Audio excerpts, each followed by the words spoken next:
Let's update some Windows today. Not just any update either. It's going to be actually looking at Windows updates and how we implement them in the Windows toolbox, looking at obviously some pull requests that came in over the MicroWin finalization, kind of talking about that a little bit. A lot of misunderstandings I think are happening online. I've had a couple people comment to me or tweet at me and say, "Hey, yeah, well, Microsoft's going to patch this out." And I to them I just want to say, you can't. Microsoft can't. The whole purpose of this is all business oriented, and business is where they make all their money, specifically Windows Server and Active Directory, and they have to give ability to slipstream and change the default install. Yes, they want all residential customers to have a Microsoft account. That can't be applied in the business realm. Full stop. If they forced that, it would just be catastrophic for Windows in general. So they can't. So I just want to get that off my chest. A lot of people were like afraid, like, oh, bypass NRO is going away. Yeah, Shift F10 during the interactive setup is going away, but we're not using interactive setup. We're just doing it like businesses do all the time. So that's the big thing here. And honestly, let's say they did change the installer and gimped it, right?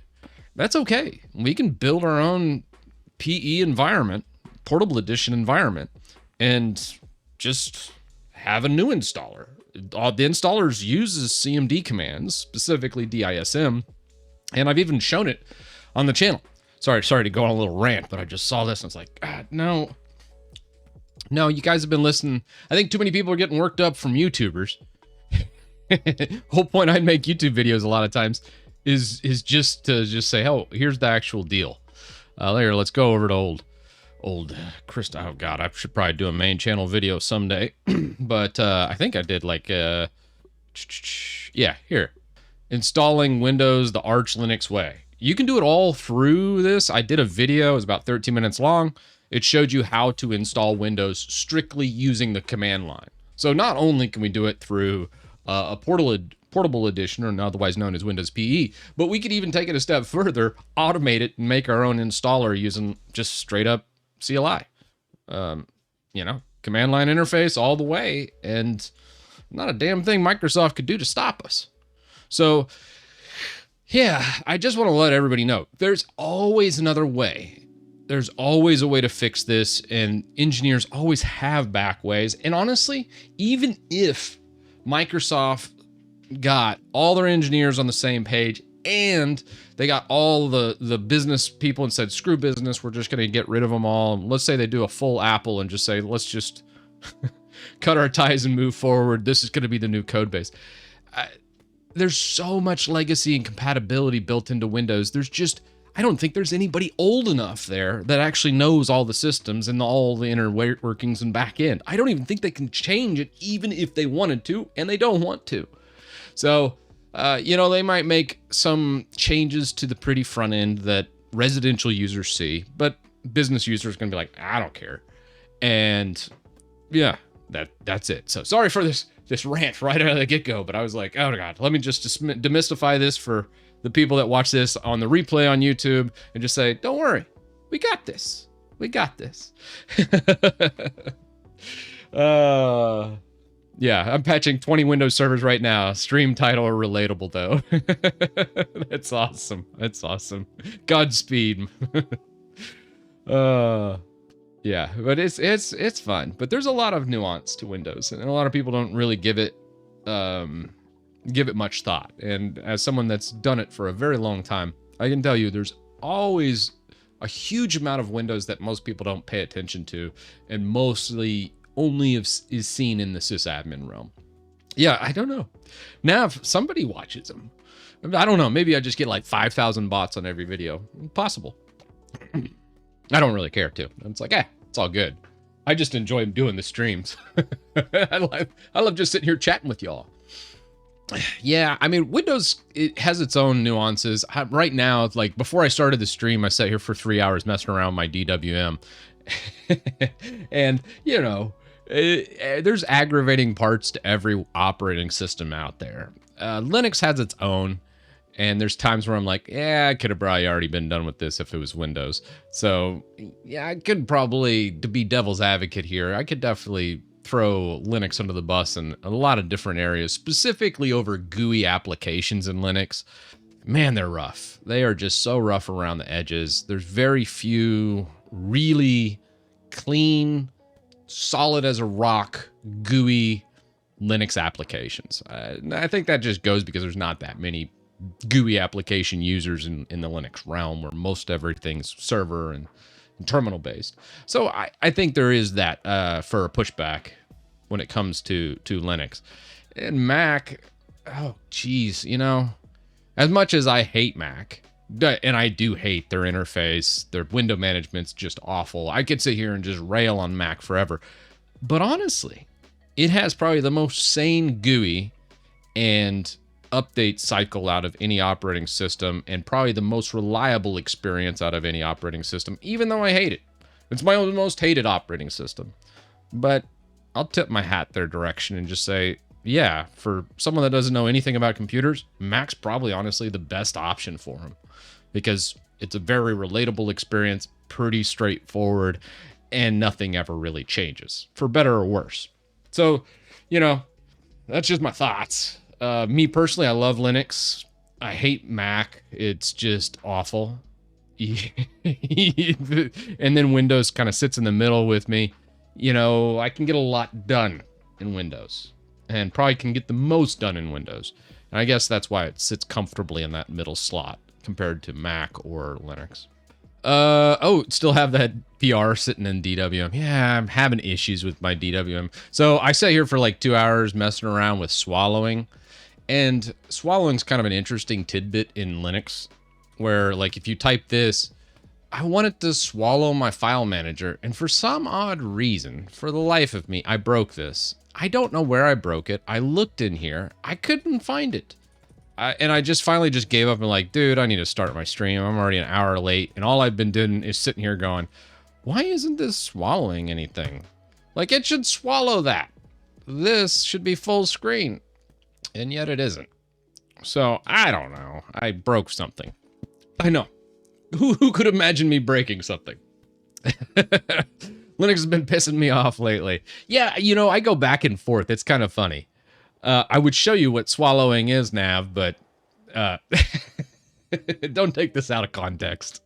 But yeah, it's not working for me right now, to where basically when you launch the application, this disappears and minimizes, and then the launched application goes full screen on the screen. Yeah, and canceled. Yes.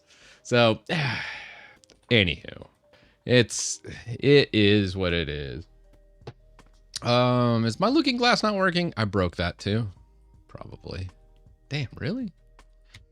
Oh, God bless. I break everything these days. All right. Wait. 7 gigs. Win 11's off. All right, well, I guess let's start that. What happened here? All right, I guess it's loading up. So, I don't know what I did there. The Yabai window manager, I haven't king root. I'm not too big on a lot of the Windows window management, just because it's a little bit too crazy. Check out my PR on LinUtil. All right, yeah, we can take a look here after a bit. I wanted to get through some of the WinUtil. I think there was a couple WinUtil PRs I wanted to look at first. Let's look at what we have on here. Pull it up. Okay.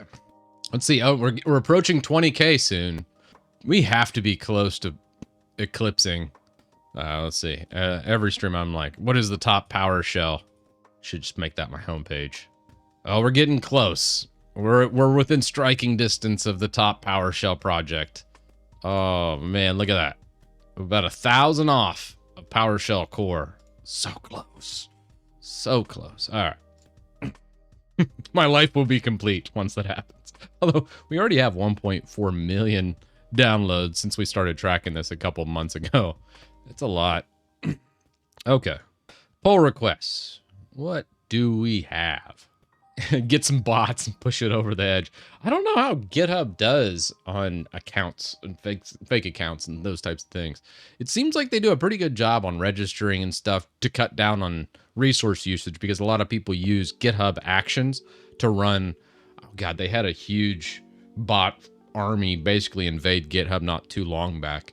I think it was a couple years when they first launched Actions, where people were making like crypto bots and basically filling up their data centers to mine cryptocurrency, which is kind of nuts.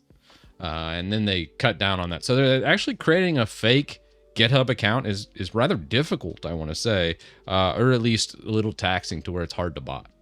And that's mainly because there was a bot army that already did it. And then they're like, all right, we got to cut down on this.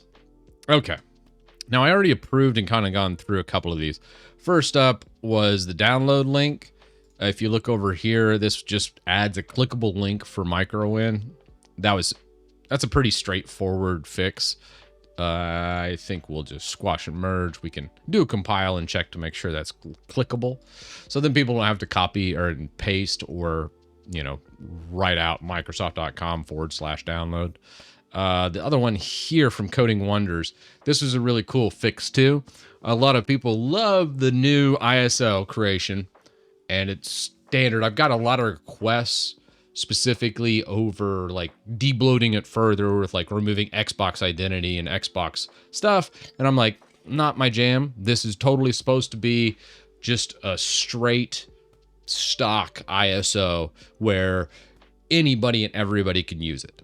I don't want to strip out too much and then have features break for folks. So Xbox, love it, hate it. Hey, after the fact, you can always disable or remove these things, but I don't want to make it MicroWin strip out too much. I want it to be just a stock experience really fast. And this PR is really cool because I already looked at it. Basically, we're just saying, hey, do you want to do your own username and password? Because right now it just does the username user with no password, which is fine. I mean, that's how most systems were set up 10 years ago, 15 years ago. So, yeah. This is really cool PR. Shep, thanks for the raid. And Pet, thank you for the Prime. But yeah, should be fun.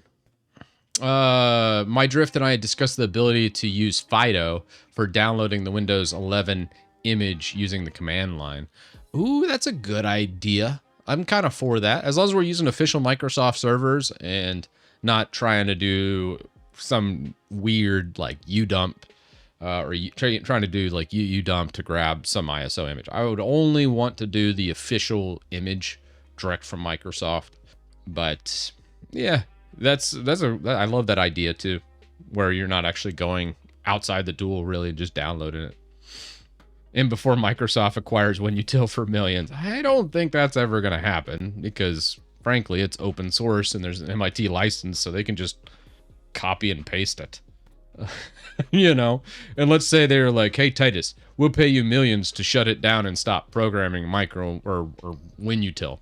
I'd be like, sweet. Yep. Give me the millions. And then people just fork the project. It's all open source. So one button, I'd get my millions, and then someone else can take the reins and go to town with it. It's a win-win for everybody, except for Microsoft. They would just blow millions of dollars for nothing. And that's the beauty of open source, is you can never really buy it out. You can never really get rid of it, as Red Hat has found out as it tried to buy out CentOS. And then the creator of CentOS was like, yeah, you can pay me millions for this. Here's CentOS. And then immediately went and created Rocky Linux once they screwed up CentOS bad enough. So there's plenty of precedent of some open source creators getting paid millions to basically shut down their project. And then it just gets forked. Sometimes it's forked by the guy that got paid millions. And then he just creates the same project again, just renamed. Hence, Rocky Linux is essentially CentOS of today. So, yeah, I'm for that. I'm okay. Microsoft, you want to write me a check, you go right ahead, but it ain't going to happen. At least unless, some executives just have no brain. So maybe it could happen, but then we just create a new project. Instead of it called WinUtil, we'll just call it Windows Toolbox or something. And then I'll just change the GUI enough to where I don't get sued. And then we're good to go. The rebrand to happen. Oh, that'd be funny. CentOS? Yeah. CENTOS. Cent OS is really how some people say it. There's a cool history if you're a Linux nerd. It's actually the very first Linux distribution I ever touched. Well, no, really the first Linux distribution I did professionally, I should say. Well, what do I do if I have a lot of FPS drops? In Windows? Probably look at your running processes. I would imagine you've got too much garbage going on. If you're getting a lot of FPS drops, you probably come into here. What's this total process count? If it's in the 200s, you probably got too much stuff going on. So I'd probably cut that down. That would help. Another thing, a lot of people do uncapped FPS, which certain games, sure. It just depends on how the optimization is for the specific games. But usually you want to cap that down to about 60. Or if you got like a 144 hertz monitor and you've got a decently powered machine, you could probably go 144 on that. Anything above that, I'm just like, what a waste. You're just spending way too much power to get essentially the same thing. So I'm kind of out on the uncapped FPSs. More about reliability in the gameplay. You want consistent frame rates, not necessarily obsess over FPS, but obsess over frame rate. Frame rate's what most people miss when looking at it. It's just not a very sexy metric. That's why you don't hear about it very much. But frame rates, you just want a solid line just across the screen, just a straight line. Maybe a little bit of jitters fine, but you don't want any big peaks and valleys when it comes to frame rate. And if that means you're running at a lower FPS, you run at a lower FPS to get a more consistent frame rate, because that's more important than big number. Big number, go fast. Too many people think too much on that, and it will ruin your gameplay. Can you do my PR so we can test it? Yeah. Before this PR, do you change anything on this PR? What do you got? Auto pushes docs. Oh, what are we doing? All right. Changing the GitHub pages on push. Yeah, I don't think I want to do a GitHub pages on push. Right now, we wait for a release before rebuilding. So I probably would change this Mola to do a pre-release or a published release for building the docs. Building the docs every single time we do a pull request kind of is a little excessive in my eyes, but All right, so renaming the job build and deploy from deploy, and grammatical comment fix. I mean, honestly, you can just remove the comment. Not that big a deal. Install dependencies, just adding. This is, oh yeah, you're just cleaning that up so it's not so long. And then mk deploy. Yeah, that should be good. I'm looking at it. Yeah, I don't see an issue with that. I'm just cleaning up some of that. Overall, I think it's good. Oh, I could just change it. Do you manage your Titus? I try not to. I don't ever want to manage anybody. Sucks. Oh, do you have a manager? Like in my current job, I just report to the owner. So I have direct conversations with them. If they need something done, they just know they can just say, hey, Titus, get this done, and I get it done. So it's a very easy, pretty low stress environment. So that's kind of the cool thing I like. I don't like big business. I don't like, obviously I've talked in extensive formats and rants about bigger business, and I was a director, and having to manage people just sucks. That's not anybody. It takes a very special person to manage folks, and I am not a good manager of people. It's a person. It just doesn't jive with my personality. I have a very specific way I like certain things done, and I'm very blunt and forward with everyone. And some people that works well.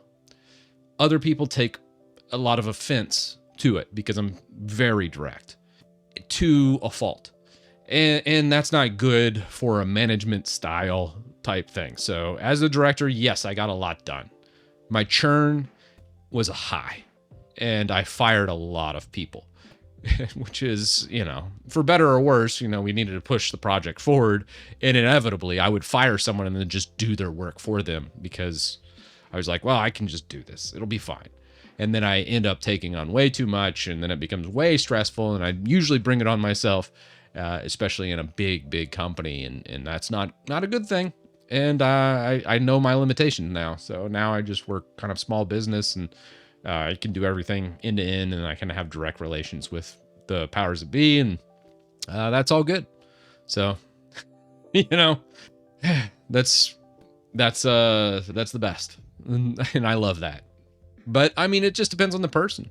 I've had really good managers in the past, and people I thought were fantastic leaders that were great at instruction and also coaching and making people better employees. That exists. That's not me.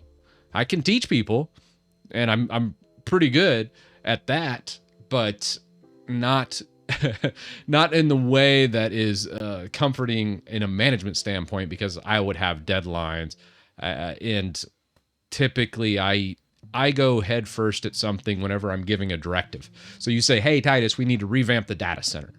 I will go head first in that, and even if you give me 2 years to do so, I'll do it in 6 months, just because that's just who I am. I like to just throw myself at a problem, and especially big problems, and I usually can get it done.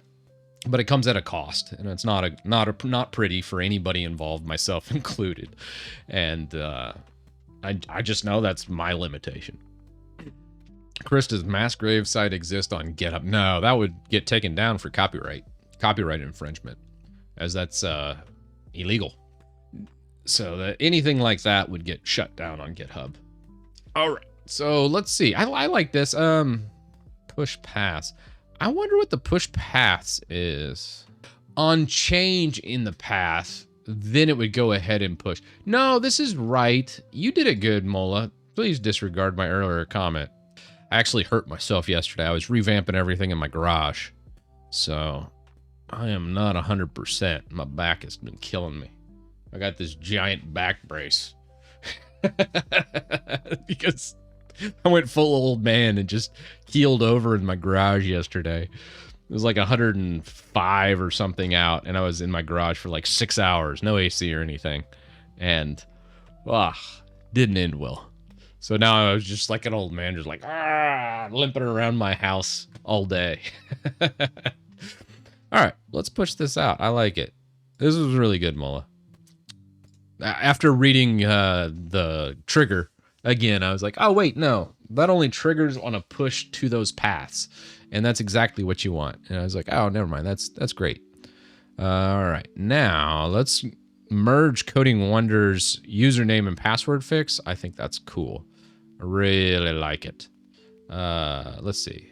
Yeah, remove customization. Oh, wait, you got something?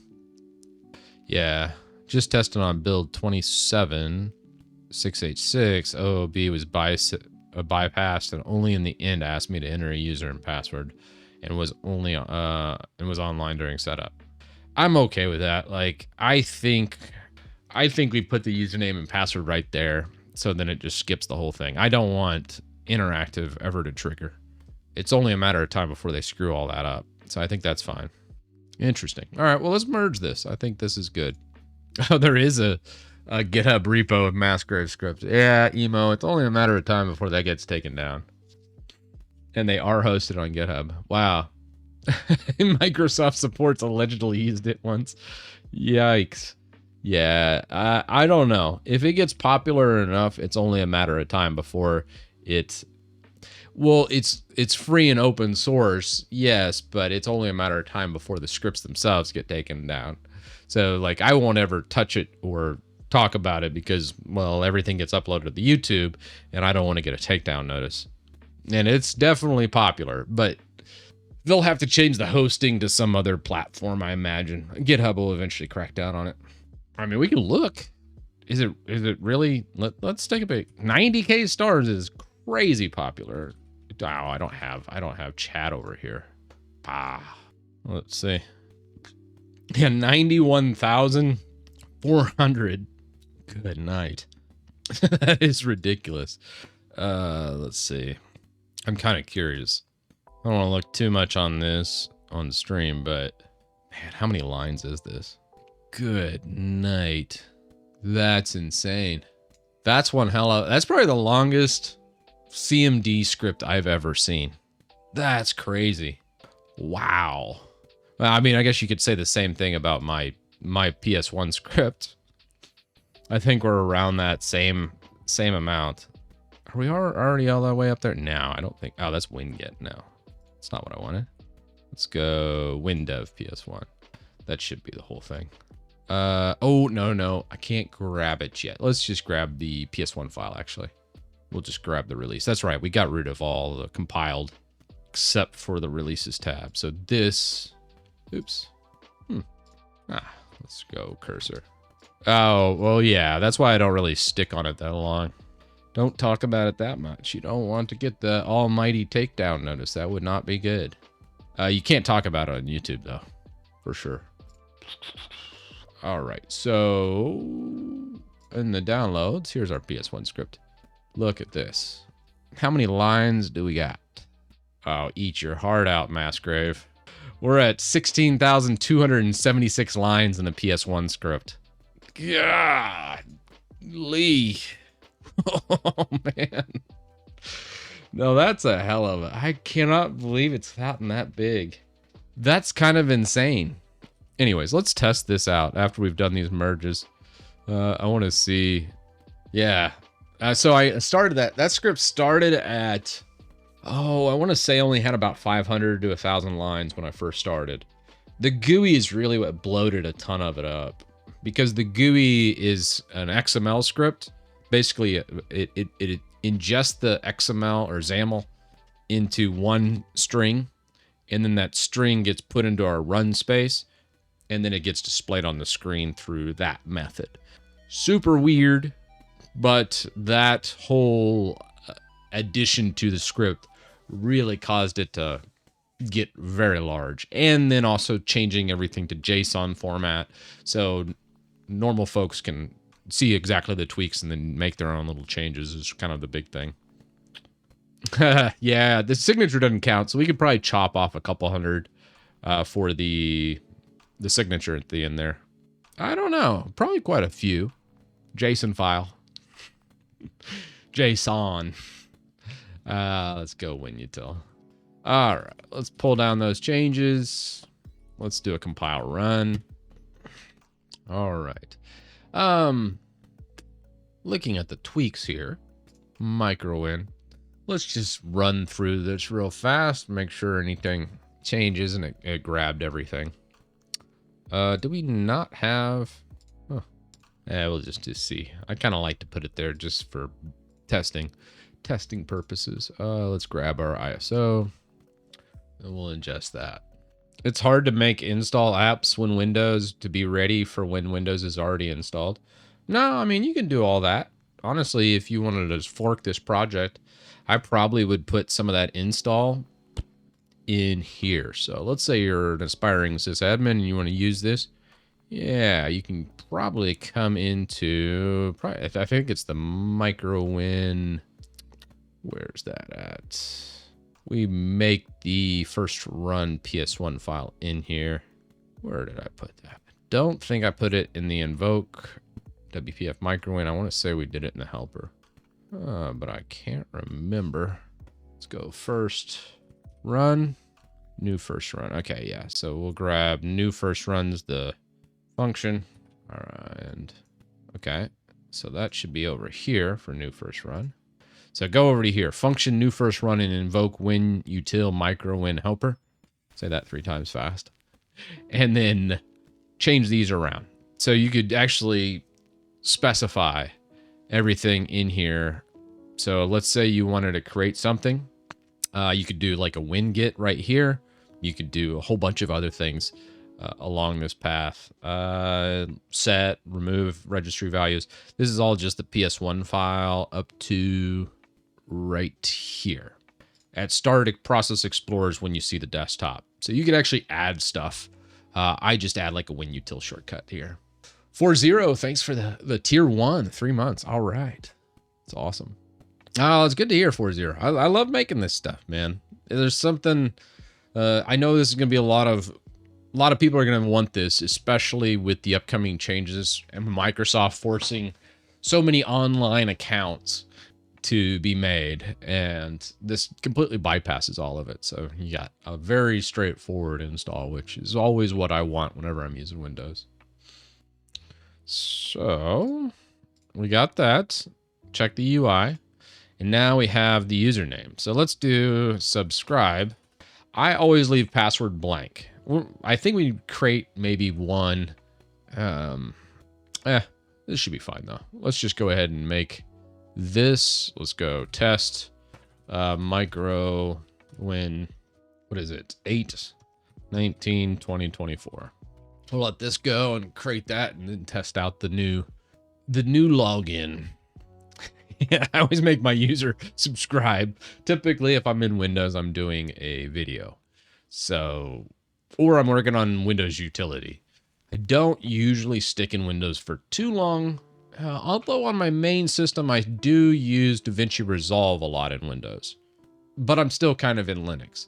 So what I like to do a lot of times, like let's say I'm over here and let's just go to the new one. What I like to do is like a Ramina. And then I'm just like, hey, let's just pull up my main system. Oh, geez. That's not what I wanted. 1 second. Yeah, let's go here with that. And I'm going to change a few things. What did I use?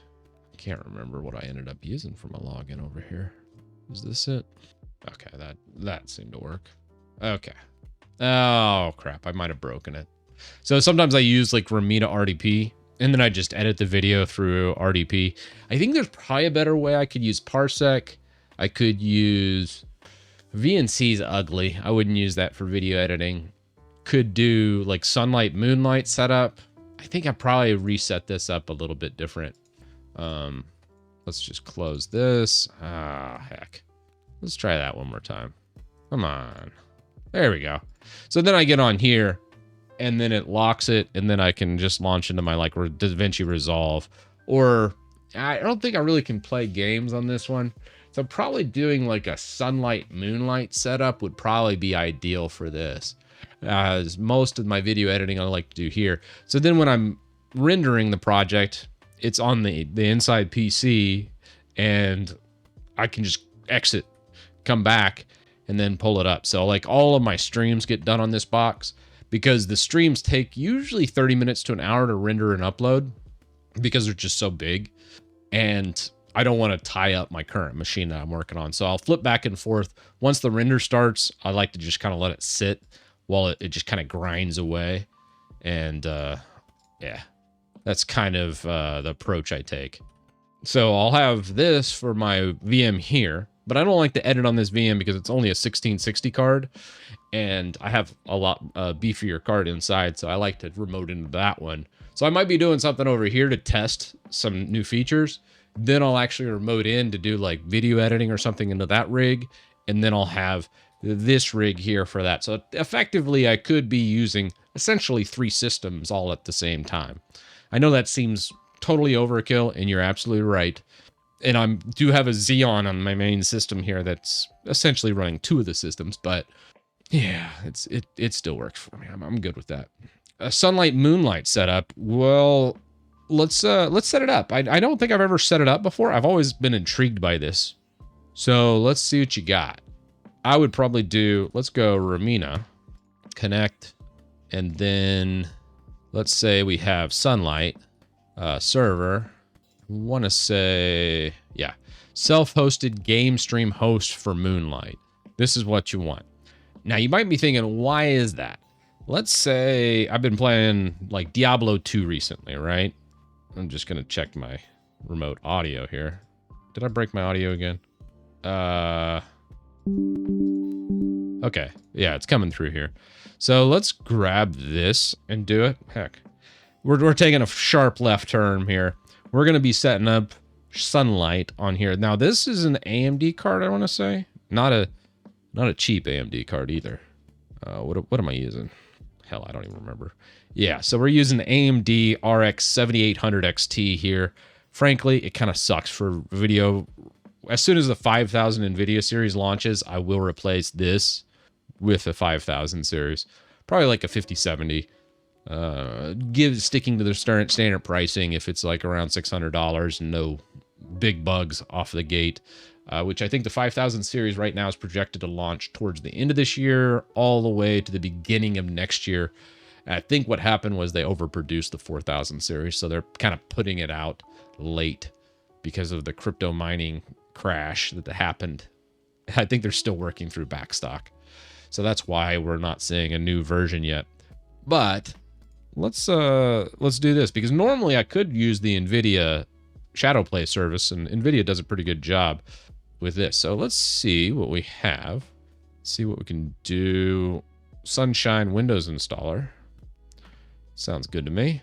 Oh, it's suspicious. It's malware. No, just download it, dude. Everything's got a virus now these days.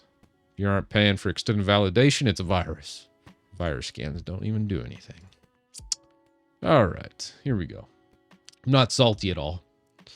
So we got our Sunshine. I should probably actually read the manual here, as I've never actually done it, but let's see how it's set up. I'm kind of curious now. So, Sunshine app, proceed. Okay. 1 second here. Let's call this my super secret password. The page will reload soon. Okay, there we go. And then I will put my credentials in. All right, there we go. Nice. So we have Sunshine set up as a self-hosted game stream host for Moonlight. You have this. You're running the pre-release version of Sunshine. You may experience bugs. Ooh, should we do the standard? What was the... Oh, it is a pre-release. Dang it. We should probably just do the stable, huh? Yeah, so this was released on April 20th. Yeah, let's downgrade to the stable. I probably should uninstall the existing one, but whatever. Do you want to uninstall the old version before? Yes. So far, I've done everything to break it, and it looks like it's just been a champ.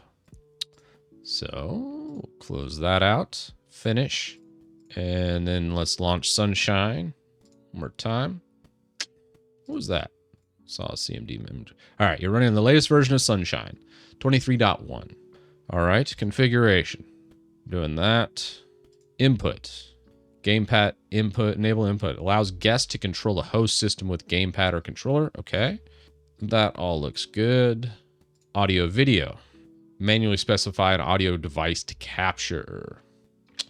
And then we're going to push it to stream steaming. I kind of wonder, did it add extra devices? Let's go mmsys.cpl and pull it up. It's not going to show me because we're on RDP. Yikes. Do we have a VNC setup for this system? Yeah, we don't. So we can't do an RDP setup on this. So I don't want to go in the other system since I'm streaming. That's okay. We're going to get it all set up. It'll be fine. We're going to just go crazy here. All right. I got an idea. Look away, chat. This is not the way you want to install something. But when in Rome, let's go type VNC. So let's say you're a hacker that gets access to my system. Let's go and put in type VNC. My wife's going to be like, what in the hell is he doing in there? That whole system's just about to go wild. Right now, it just shows a login screen. That's the beauty of RDP, is it actually kind of hides your work when you're working remotely on the insert side system. Whenever you use VNC, it's as if you're sitting there, though. That's why it looks like garbage, too. But it's really nice if you're doing like a remote video driver installs or remote configuration and you want to act like you're sitting at the PC. VNC is perfect for that. It just looks like garbage. So that's good. Now, let's go. There's my VNC. Let's configure this bad boy. Primary password. Let's type something super long because I don't want anybody getting control of my system. All right, cool. Super long, very secure. Done. Okay. It's not 1, 2, 3, 4. It's not. Something different. Promise. admin. It's I would say password, but yeah, it's too long for me. 4321. Neither confirm nor deny. I bet it's just Titus. Dang, man. Y'all better not hack me, all right? You better not hack me, I tell you. All right. So what we're going to do now, we're going to create a new one. Jeez, I shouldn't do this on stream. Against my better judgment. Let's go VNC plugin. We're going to go main PC VNC. Let's call this labels. This is going to be main PC. And server, let's go. I like to do just the IP. You can do NetBIOS name, but you have to do like the fully qualified NetBIOS name, which yeah, I'm not a big fan. I guess I got to tell you my password. Okay, well, so be it. All right, so now we should have a VNC remote login. Yep, there we go. Perfect. Let's just, oh, sorry. Let's take that over here. All right, we'll scale this in. So this is the 1440p monitor. So my wife's about to see everything we're doing. But a whole reason why we do VNC compared to RDP is if you look at mmsys again, CPL, you'll be able to see right here. Now we have access to all of the recording and playback. So then we can set this up properly. So very, very cool. So let's see what else we have. Adaptive sync, virtual sync, Steam audio drivers, adapter name, manually specify a GPU you want to capture. That should be fine. We only have one GPU, so that shouldn't be a bad deal. Advice resolutions. I feel like let's get rid of some of this. Let's go 60. I don't know about 120. I kind of want to drop some of these low res ones. Like, why? And then 4K and above with like 16:10 support. Only 16:9 captures. So that's good. Network address family. It's going to be utilizing 47989 for the connection port. That looks good. All right. Config files. Nothing, no changes here. That looks good. We're not using NVIDIA NVENC. NVENC's cool. So like if you're going to do this, probably good. I feel like this should be using the AMF encoder, which honestly, when it comes to NVIDIA, Intel, and AMD in the built-in encoders, AMD's is hot garbage compared to any of them. Like QuickSync's actually pretty decent. Intel's QuickSync, I used it to do a lot of live streams while I was on the go. I was visiting my sister last year and I had to do a live stream at my sister's house. And dude, QuickSync, a lot of people didn't even realize. They're like, oh, you're just in a new spot. But it did a phenomenal job of actually keeping up with everything. And I had all chat and everything on the screen, dual streamed. And it was fine. Obviously, the internet at my sister's house was pretty decent too. But QuickSync was great. AMD encoder, man, I've had nothing but bad experiences. So hopefully they've improved this. But overall, I think we're fine. And then hopefully we're not using software encoding. That would get dicey. What is this system, by the way? I don't even know what I have in my main system. How terrible is that? Let's go to processors, probably. It is an i7 13700K. So 13th gen Intel i7 unlocked. And yes, I've already done my BIOS update, so it's not going to melt on us. But yeah. So we have the applications. Let's add what? BattleNet? Let's see. What does this look like? That's that. What's desktop? Huh. Pin. What's the pin? Make sure you have access to the client you are pairing with. This software can give you total control of your computer, so be careful. Feel like I shouldn't live stream this part. Oh well. Let's install Moonlight on this one and see where we're at. Moonlight download. the K series, the K Melt series. So now we'll have Moonlight over here. Actually, I think we can install this. Let's just go Moonlight. And do we want to do Qt? Do we want to do Qt bin probably. I feel like the bin would probably be the one to go for. We could do embedded, which embedded's probably just for like Raspberry Pis and crap. I remember making a video on the Moonlight where I was playing Call of Duty on my Raspberry Pi. That was a fun video. Such a good project. People are like, what? What are you doing exactly? Something like this. So if you want to play your big Windows games on a Raspberry Pi on like a remote terminal, here you go. Or if you just have a Linux box and you have a Windows box and you just want to remote into the Windows box and play games, this should also suffice. So let's accept these changes and do our install. Yeah, I'm going to just go with the bin. I don't want to rebuild this whole thing. If, yeah, this is an app image, so this should be fairly fast. I try to really purge most of those Git projects and stuff from the AUR that has to build from source, just because I want my updates to be somewhat sane and not take a year. Why is this community don't got a Discord? Oh man. Oh, Discord. That's hard.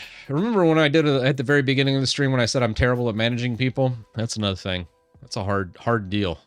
I feel bad for mods. Like Discord mods is probably the worst job in the entire world. And I totally get Thor from Pirate Software paying his Discord mods.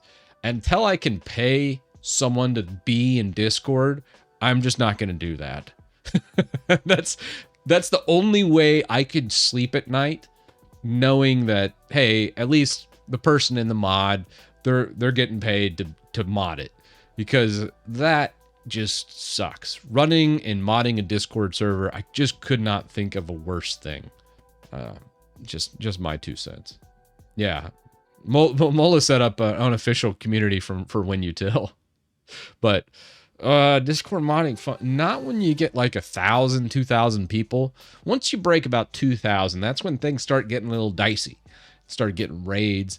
Once you break about 5,000, 6,000, that's when you start getting listed at a whole bunch of places, and then it just, oh God, the absolute scum of the earth start to invade, and it gets rough.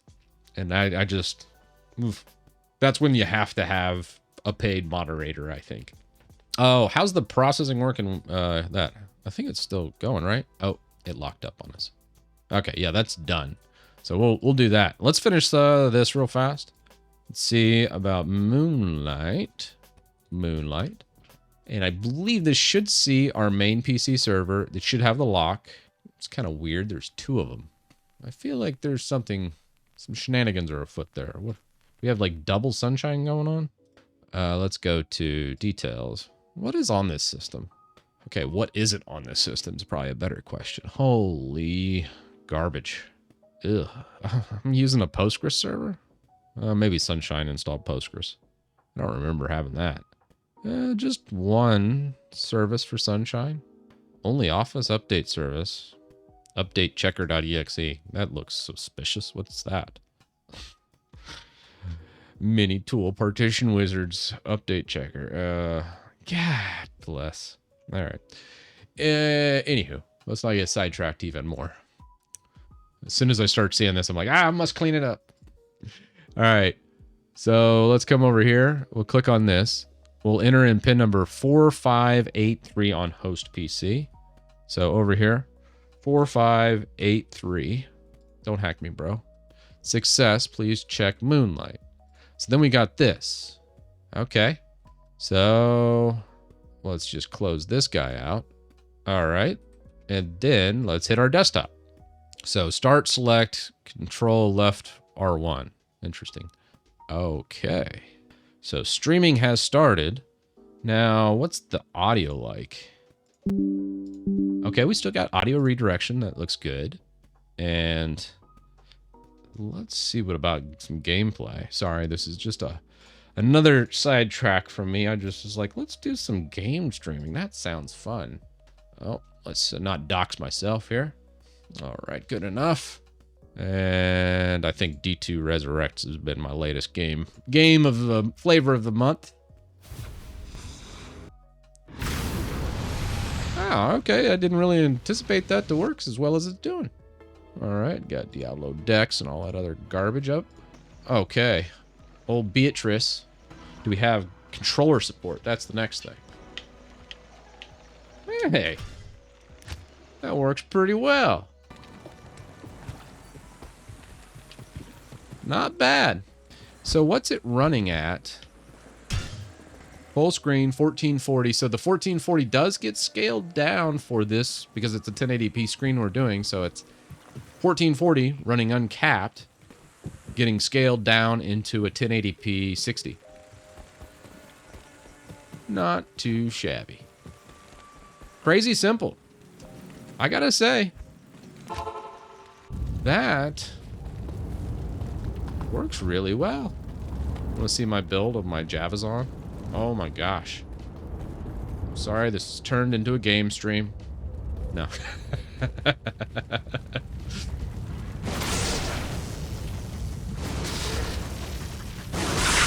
Oh yeah, nightmare difficulty. Just slaying stuff. Look at me. Oh no, trapped. Oh wait, there's a nade right there. Let me get him.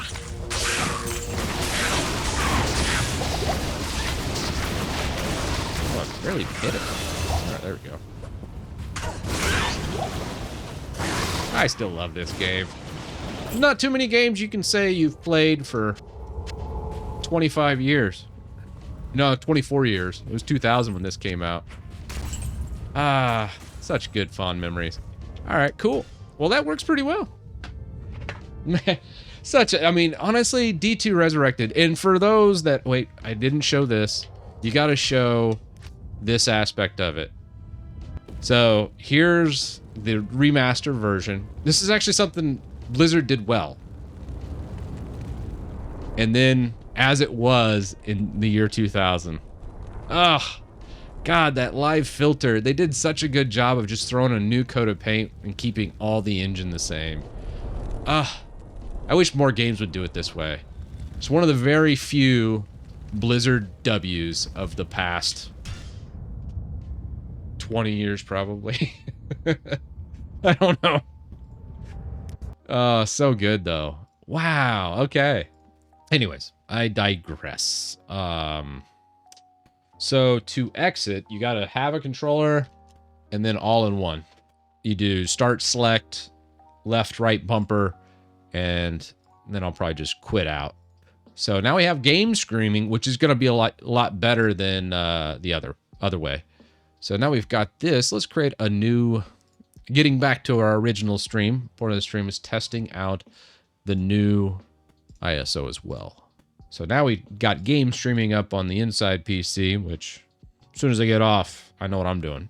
And then we also have our new ISO creation. Do not get out of Moonlight using DWM. Sorry for the caps. Oh no. What happens? Did you know BitLocker turns on by default? Not on my ISOs, Mr. Doom. You can actually make sure BitLocker doesn't turn on by disabling the service. So like this service, you'll see, well, heck, let's just run BitLocker. It should just be grayed out. Yeah, BitLocker is off. I think I also changed the actual services. Let's pull up the Microsoft services. It's one of the actual services I actually disable most times. Where's BitLocker? Yeah. Yeah, the encryption, I set to manual. And it actually, how they have it instituted right now, if this is set to a manual service, it won't automatically encrypt your stuff. But if it's set to automatic, it'll pick it up and then it will do it. So you got to be a little careful here. I don't recommend ever disabling this service, because if you do have encryption and it's disabled, you see the problem? You ain't getting in your system. So setting it to manual is a good happy medium, to where if it absolutely requires you to unlock something using BitLocker, it will turn on and will properly log into your machine or be able to decrypt your drive. But by setting it to manual, it shouldn't auto do it.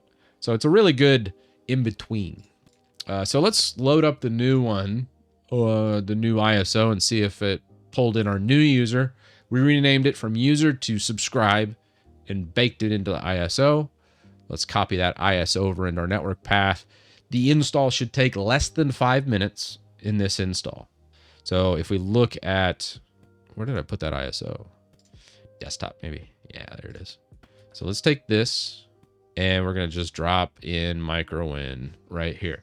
So we'll copy this over and then we'll launch our VM host and create a new Windows system. And we can even time it. I wonder if we, best timer, we could just do a term down pip to time it out. See where we're at. You could use Linux to get in your system. Yeah, I mean, there's a lot of different ways. If Microsoft does do the BitLocker, I think it was Mr. Doom earlier in YouTube mentioned it.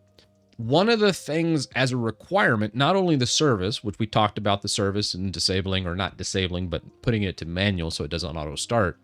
The other requirement, and this is a requirement that Microsoft just doesn't tell anybody, but it is a requirement. You have to have a Microsoft account logging into the system for BitLocker to auto get enabled. So if you're using a local account to log into your system, much like how this ISO is set up, guess what? BitLocker will never automatically turn on to that system. Why is that, Titus? That's kind of a weird, off-the-wall requirement. Microsoft account required to auto-enable BitLocker, to auto-encrypt the drive? Well, what does an online account matter? This is what Microsoft doesn't tell you. It automatically uploads the encryption keys to Microsoft. So whenever you do get eventually locked out of your account, you can look at CrowdStrike. It was one of the most infamous ones because of the encryption. But there's a whole host of different updates that can also trigger a BitLocker encryption. You could then have to go to Microsoft.com, log in with your Microsoft account, and then select the BitLocker recovery key. And then you type that into your system to log in.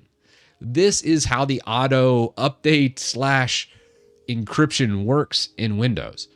And you might be thinking to yourself, in what world does that make sense, Titus? How in the hell is that even any more secure than not having encryption? Well, I guess it is more secure if someone steals your laptop because they couldn't log in and decrypt it. But you now have the security problem of having the Microsoft account. That's also another issue. But anyways, yes, you're trading one security problem for another, essentially. What was the ISO? Was it 12 gigs? Jeez, Kenny, where were we at? Let's see. What were we at? Was it 12 gigs, really? We might need to be looking at de-bloating that. We got MicroWin. Here's our latest one. Dude, what the hell? That was 12 gigs. Oh, darn it. I mean, we can go ahead and load it up, but we do need to change the compression and cleanup. We're missing a step now that we've added the username password. Yeah, thanks, chat, for catching that. So this is definitely not ready for a release. Definitely not ready for prime time, but let's see if it actually worked. That was the big thing. So let's load up a new fresh Windows and install it. Should not take any time at all. We'll go into images, MicroWin. Where you at? MicroWin test. Let's go with the 819 test. And apparently having problems detecting going, oh, what's this 12 gig ISO? Let's go 12 CPU, 8 gigs of RAM. That seems a little light. Let's go 16 gigs on the memory. We'll go 50 gigs on the disk and MicroWin test. Let's customize that. We're going to change this into a bridge. We don't need to isolate. Change our topology. 1 socket, 6 cores, 2 threads. Apply that. And Bob is your mother's brother. Let's do it. Let's go full screen. Oh, we didn't do the timer. Should I do the timer on the screen? Oh, geez, I don't know. What's the best way to do the timer? I'll just do it manually. We're at an hour 14 on the stream. By an hour 20, we should be on the desktop. So streams have been running for an hour 14. By 1 hour 20, we should see the desktop. Let's go pro. This doesn't look right. Huh. Interesting. Yeah, so this did break it. Okay. That's what I was thinking. I was like, this looks off. Well, good to know. So yeah, totally screwed up on this one, but that's okay. We'll change it. Right now, the current version, here's the ISO it creates right now. Shoot, I want to see that. Let's just shut this guy down. Force off. Let's open it up. We're going to just change this guy. Oh, let's just go. We have, I want to say that other MicroWin test should be fine. Let's go down to MicroWin. I want to say this was our last stable release.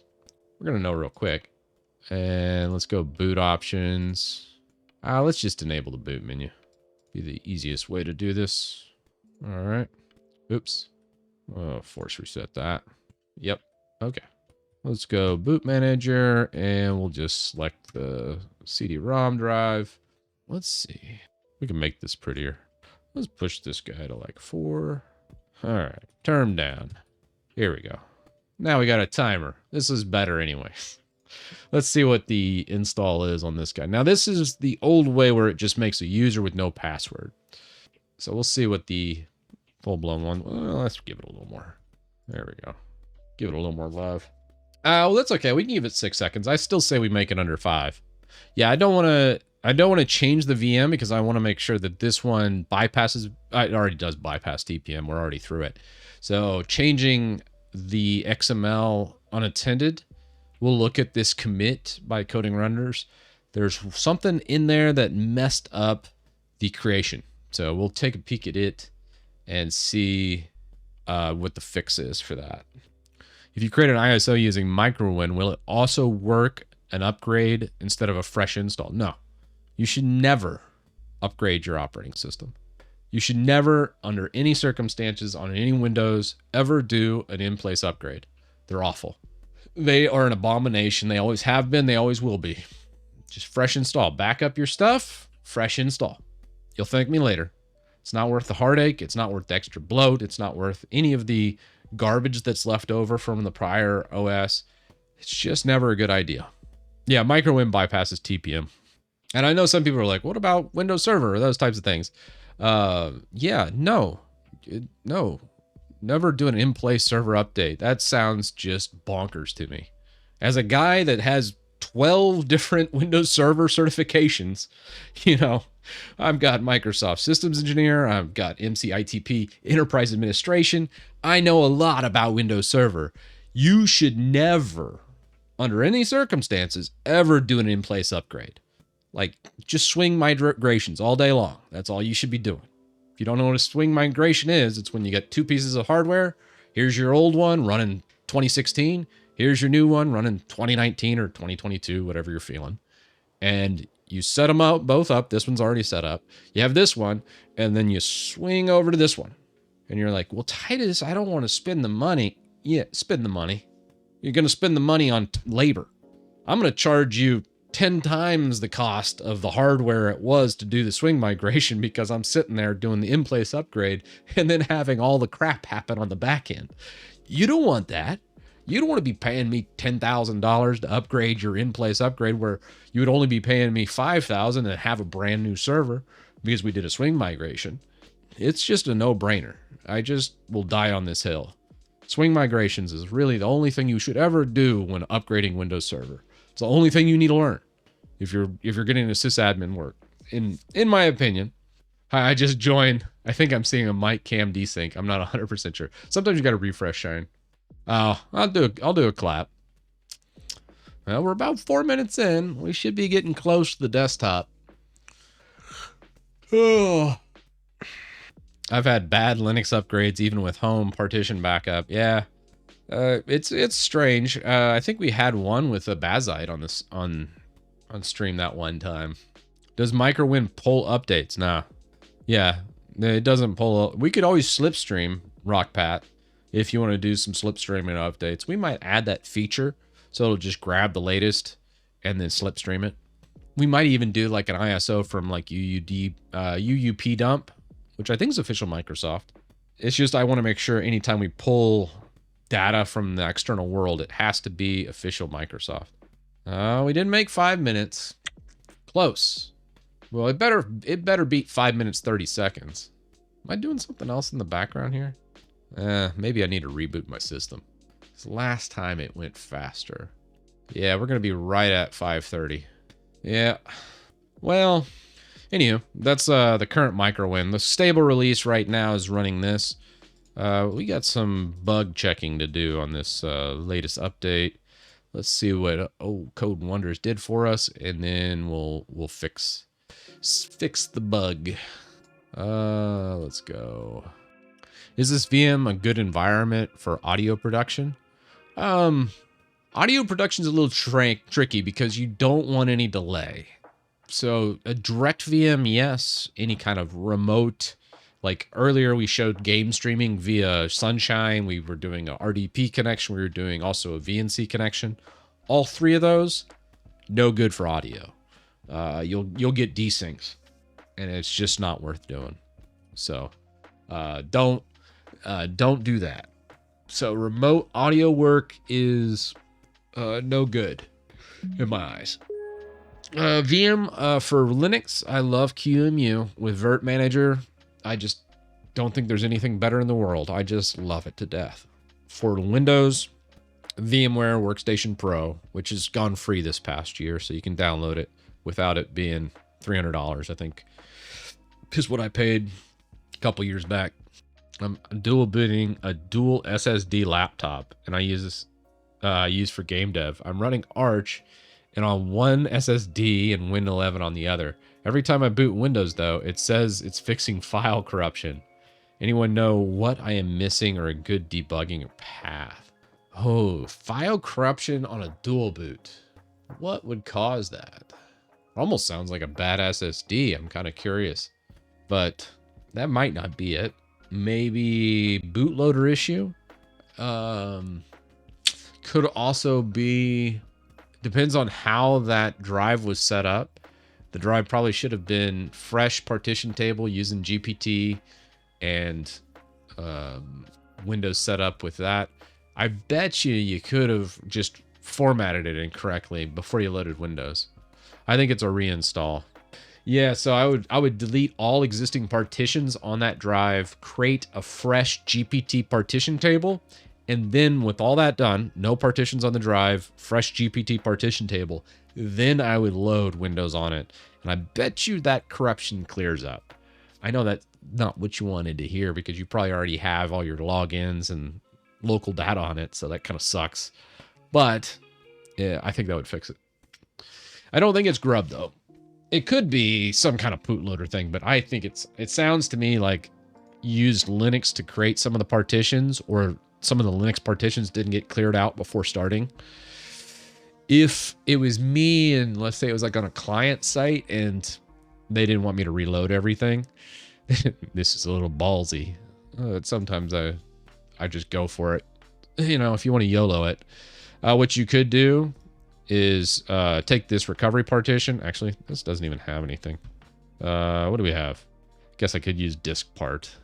Let's just YOLO this system. I don't care. I'll show you. I'll show you what it looks like when you strip out all this crap on Windows. People rely on GUIs too much. They're like, oh, you're just a Linux guy. No, I've been a Windows guy for like 20 years before I even touched Linux. You just need to learn. You just need to get good, scrub.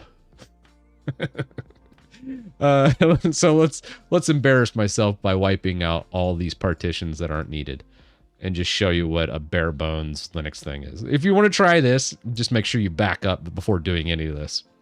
This is going to be a dicey. Do not recommend doing this in production. What do I want to grab? Hell, let's just grab it from Winget probably. We need some kind of partition manager. I guess I could use disk part, but sometimes, let's just use disk part. Just keep it all in house.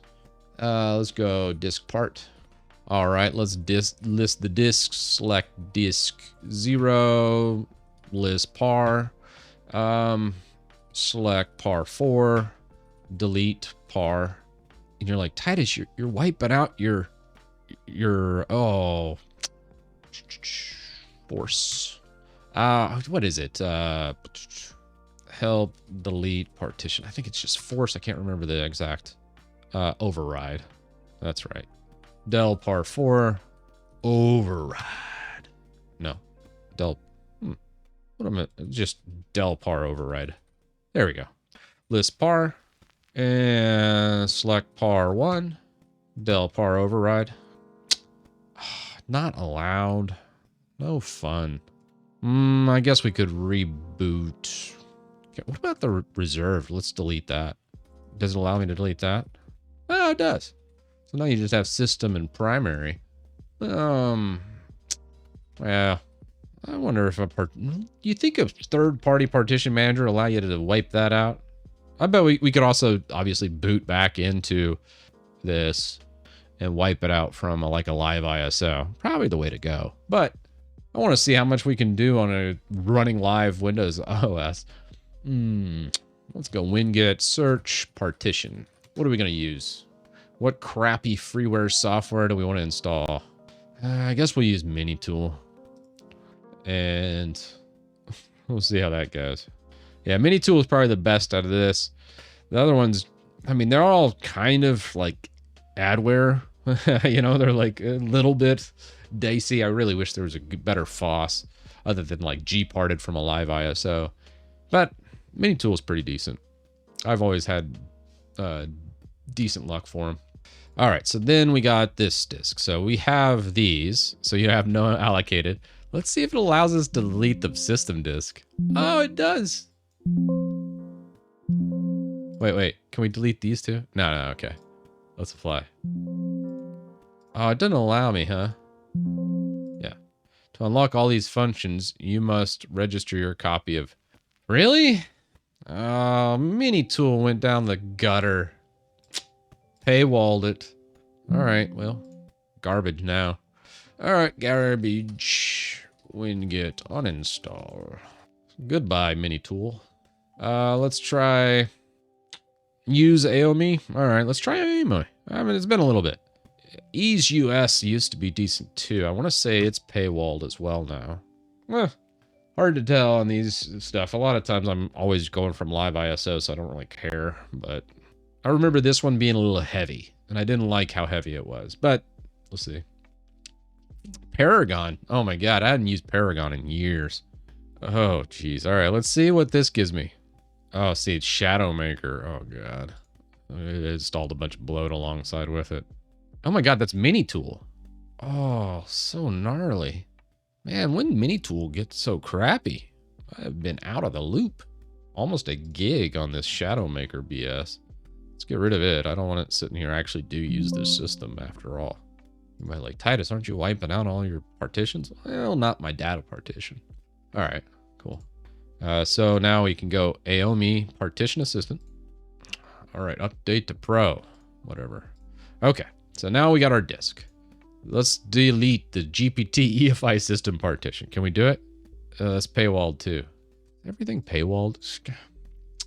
It's not FOSS, it's just garbage these days, huh? So be it. Hirons, oh my gosh. He must, it's too expensive. It's not free.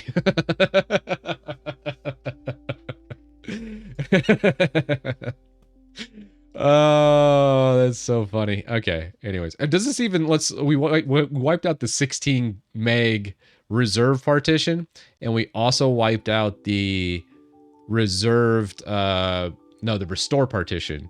So we still have the system one. So technically it should still boot. Oh, you know what I forgot about this? We don't have access to the console. That might be a problem, because if it does run into like a booting issue, I won't know it unless I look at like the CPU usage, which I should be seeing a little bit more of a graph here. Nah, I think it'll boot. So yeah, so those extra partitions were garbage.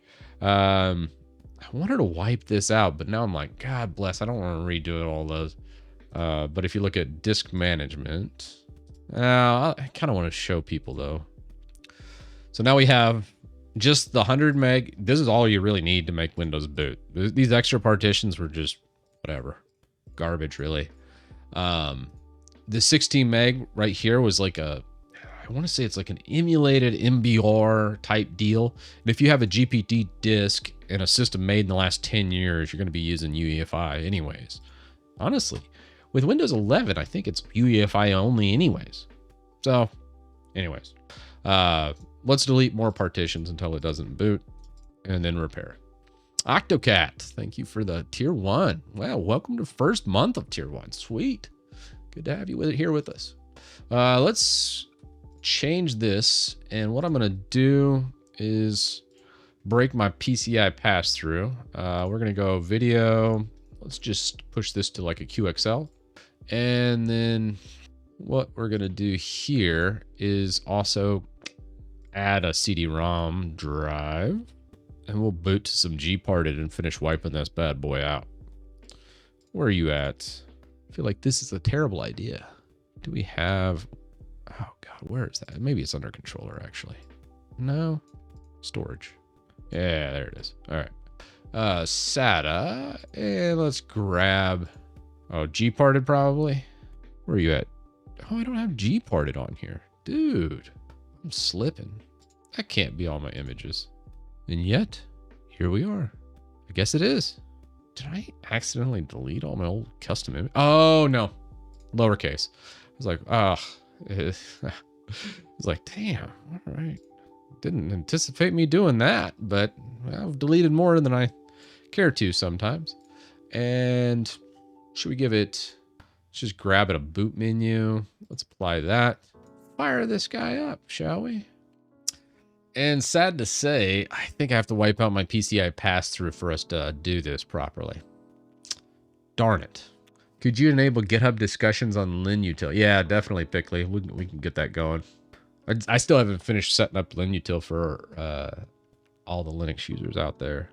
We're slowly adding all the features from Winutil over to Linutil. All right. Dang. Well, unfortunate. God, I didn't want to do this. Oh, we got our MicroWin test. I don't have to blow this one up. Ah, that'll be better. Let's go delete the other one. We'll blow up MicroWin instead of doing my messing up my current PCI pass-through. I was like, I don't really want to set all that back up. That would kind of be a pain. But MicroWin, actually, let's force this off. Let's just wipe out everything from a live ISO. I think that'll be even better. That'll be fun. So let's emulate that. I don't know how old this Gparted live ISO is, but Gparted is usually money. Probably should download a new version because that one's going to be like really old. We'll just go boot manager and go over to our CD-ROM disk. We're just going to boot into here and see what we get. Dragon Skies, thanks for the prime. 14 months. My goodness. A long time. Yeah. I mean, looking at back on that, on this guy, actually, can we open that one up? Before I forget, let's just push this over here. Let's apply that guy. All right. Sorry. I didn't want to get sidetracked there. So now we got that. Let's not touch our key map. Oh, there we go.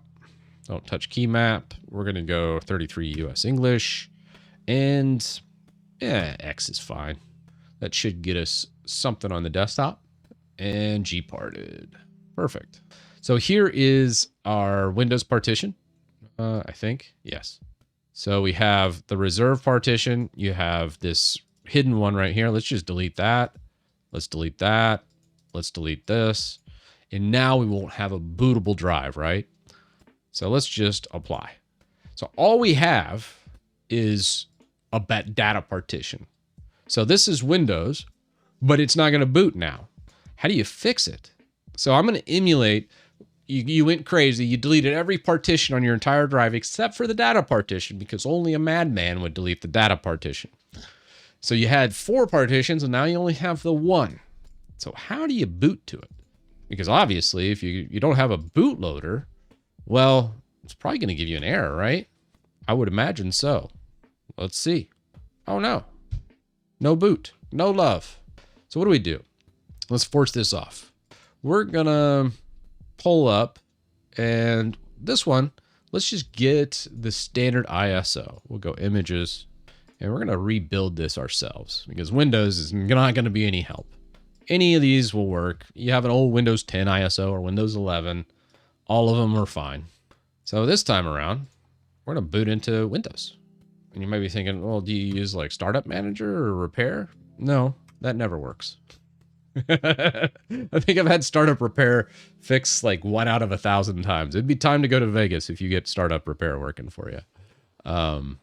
And to kind of showcase, I've done, I think, an article on this. Recovery. We have like a recovery. Oh, that's reagency. No, I think I had recovery partition. I don't think that was it. Was it? No, that's installing reagency. It's a whole different. That's a whole different bag. We want Windows. Windows. Let's try partition. Partition. Ah, here we go. So we're basically going to grab this. We're going to create a new partition and make that whole thing. Now, I don't think you need that. Honestly, really the only thing you need to do is a BCD boot. I probably should update this. This is like an old MBR type deal where you have like sometimes NTFF partitions getting labeled incorrectly. So let's see if I can't just play it by ear. BCD boot copies the files and technically like a boot rec scan OS. Fix MBR, fix boot, I don't think is even needed anymore. You could do a rebuild BCD. That could work, but I don't even think that's needed really on the initial copy. Well, let's try it out. So obviously, here's the setup screen everybody knows and loves. Or hates, one of the two. Shift F10 pulls up this guy. Now, can we increase the size of this guy? Yes. Bigger. Nice. All right. Dist part. All right, here we go. Now, let's go list par, list disk. So select disk 0, list par. Is this going to cut off? Oh, nice. So here's the partitions we need, but we need a new partition first. Let's go new par. What was the command for new par? Can't remember. Oh, I don't even have that. Oh, Chris. I didn't even show that whole process. Oh, slipping. All right. Anyways, new par, and I want to say help new partition. Create partition. That's right. Yeah. So we'll go create EFI system partition, and boom, list par. So now we have that, but that's in the wrong spot. That's no good. Del par 2. Del par. The asterisk is what's selected. Do we need a note? I need an override. Dang it. Create. Let's go help create par. EFI. I want to say we need an extra command here. There's the offset. So the offset should be 0, I think. Oh, actually, I think there's a little bit more nuance to it than that. What's the offset for the first EFI partition? What is offset for first EFI part? Is it 520? Oh, no. I want to say 4K, maybe? Actually, I don't think it matters. Oh, this is such the wrong way to do it. But how UEFI and EFI partitions work, it either needs to be at the beginning of the drive or the end of the drive. I mean, technically, that would work. I think we could just do like a 1024 kilobit offset right there, or we could put it all the way at the end of the drive. Oh, that's so wonky. I've never done that. Let's do it. All right, so let's go. Oops. Yeah, MBR has to be at the beginning. EFI has a little more flexibility. It's either the beginning or the end. So let's go create par, EFI, and offset. Ooh, actually, let's go size equals. And we'll do 500 meg. How much size did we have there? Is there enough? Oh, shoot, let's just type it in and see what happens. And then the offsets in kilobits, so 1024. Not enough size. List par. Where'd that start? Offsets 1. Oh, it was only 100 megs. All right, good to know. So let's bring that back. And the size will be 115. God, there's going to be, maybe I can go size one. Will it grab that? It's too close though. I think it's actually 116 with the offset of 1024. Yeah. So now if you look, we have the system partition and then that. So now actually this is so wonky, but fun, a fun endeavor. So you just do that. You select your volume, which we have. We actually have to sign the lettering here so we can actually do stuff with it. So let's assign, or actually let's go list vol. You can see the different vols. The C drive's currently the data drive. We have volume 2 currently selected. It's a hidden system EFI partition. It's also not formatted. So we need to format that. Do I have the format command over here at least? God bless. I don't. Chris, what are you doing? You just wrote a whole article? You didn't have any of these commands. Oh man. All right, well, let's help format. Let's go format file system equals FAT32 label equals boot. And let's go quick.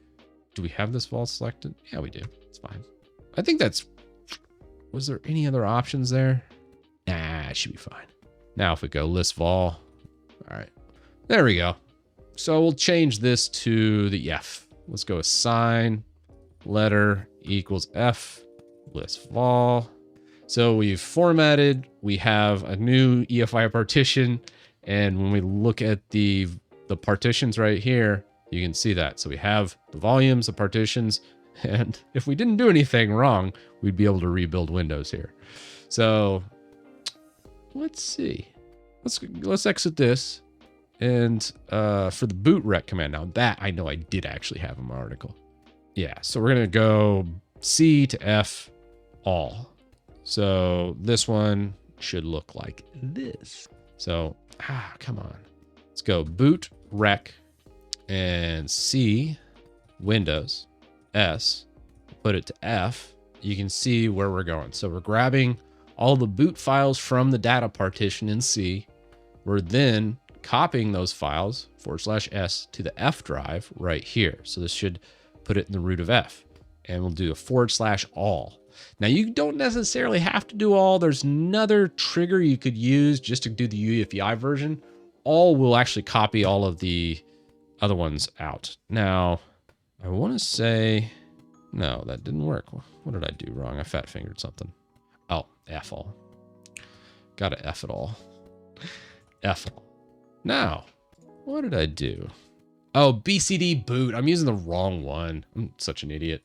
Somebody in chat yelling at me probably. Actually, it was Windows with capital W, S, F, F, all. All right, that creeps all our boot files. Now we use boot rec, and then we can just go rebuild BCD. It says no things found.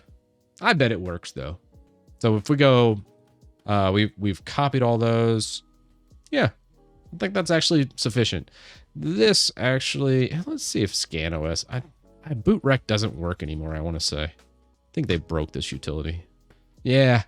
So I think really all you need to worry about is just utilizing BCD boot, copying your boot files.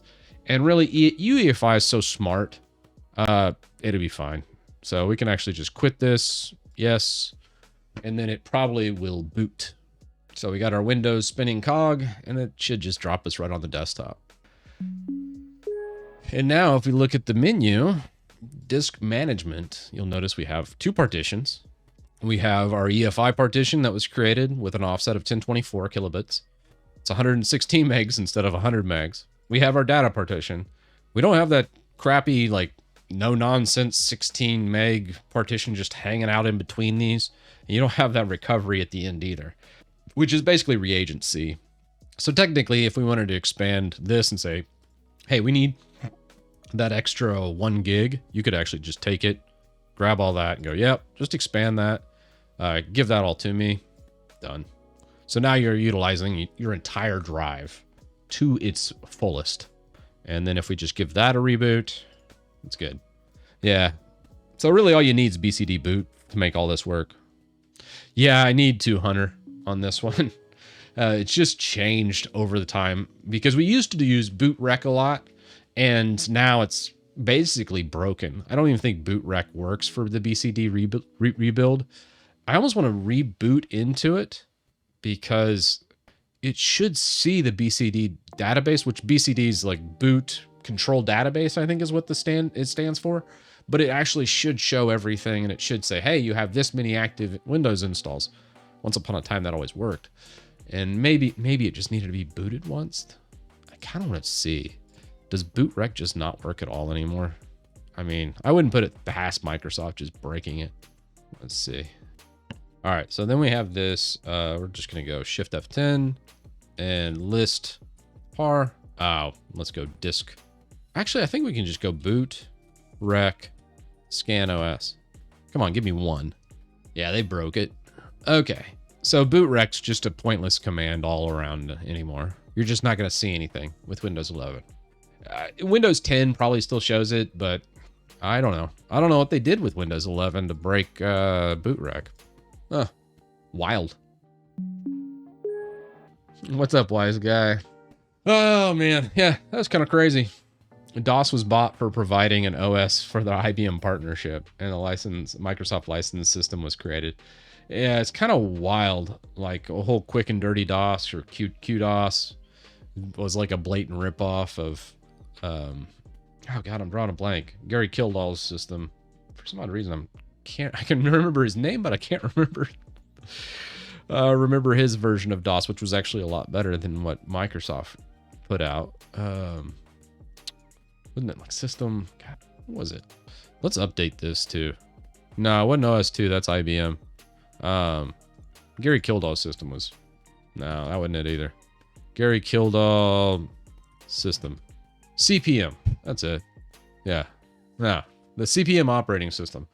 It was initially launched in like 1974, and I think he screwed up. Like, I don't think he was very good with like business, and it was much better than what DOS was. This was actually made 10 years before DOS, and it was better than DOS, and it was so good. But he ended up getting screwed in a business deal with Microsoft too, because I think they entered into some kind of licensing agreement and said, hey, he would drop his suit against Microsoft as long as they gave the option to buy CPM instead of DOS. It was the only thing. But the problem was CPM was, I think, $300 at the time, and DOS was being sold at like $60. Essentially, they did the same thing, but Gary Kildall thought, well, people are going to want the better operating system. I mean, CPM is just so superior in every way. They're going to pay the $300 instead of the $60 worth of DOS. We all know how that worked out. But yes, very interesting. I'd love to learn more about that. It's very rarely talked about, and I wish I knew someone that like experienced it at that time, because everything I hear is obviously secondhand, because hell, I was born in the 80s. So I didn't know exactly what was going on here. How much did he get paid? Pennies, almost nothing. Bill Gates was just ruthless, just a ruthless businessman, and completely screwed him over. So he never really got the recognition or what he deserved from that, because he honestly, the world should have been using CPM. But alas, to the winners go the spoils. And Bill Gates was a better businessman. Ruthless, but in the end, better at business. Yeah, history is written by the victors. Very true. Ballmer. One thing I got to say about Steve Ballmer is he's the most successful roommate to ever live. Goes to show, you don't have to be very smart. You can just be just have an infectious personality and just know the right people. Goes a long way, man. Oh, Ballmer. God bless. He'll go down in history as probably, I don't know if people consider him one of the worst CEOs to ever live or not. To me, I think he's definitely in the running because, well, I mean, God, the whole phone situation and how he completely, oh God, let's just play the clip. How he completely just said iPhone. Oh my God. Ballmer, iPhone. Hindsight's 2020 though. So here you go. Steve, let me ask you about the iPhone and the Zune, if I may. The Zune was getting some traction, then Steve Jobs goes to Macworld and he pulls out this iPhone. What was your first reaction when you saw that? $500 fully subsidized with a plan? I said, that is the most expensive phone in the world, and it doesn't appeal to business customers because it doesn't have a keyboard, which makes it not a very good email machine. Now, it may sell very well or not. We have our strategy. We've got great Windows mobile devices in the market today. You can get Windows Motorola Mobile Q phone now for $99. It's a very capable machine. It'll do music. It'll do internet. It'll do email. It'll do instant messaging. So I kind of look at that and I say, well, I like our strategy. I like it a lot. How do you compete with that, though? He sucked out a lot of the spotlight in the last few weeks because of what happened at Macworld, not only with the iPhone, but with the new iPod. I mean, how do you compete with that, with the Zune? Right now, well, let's take phones first. Right Okay. now, we're selling millions and millions and millions of phones a year. Apple is selling 0 phones a year. In 6 months, they'll have the most expensive phone by far ever in the marketplace. And let's see, what's the expression? Let's see how the competition goes. We know how it went. So here's what Ballmer is actually just the king of. This is what we all know about Ballmer. Ballmer, developers. Cocaine is a hell of a drug. Developers, developers, developers, developers, developers, developers. Developers, developers, developers, developers, developers, developers, developers, developers. Yes!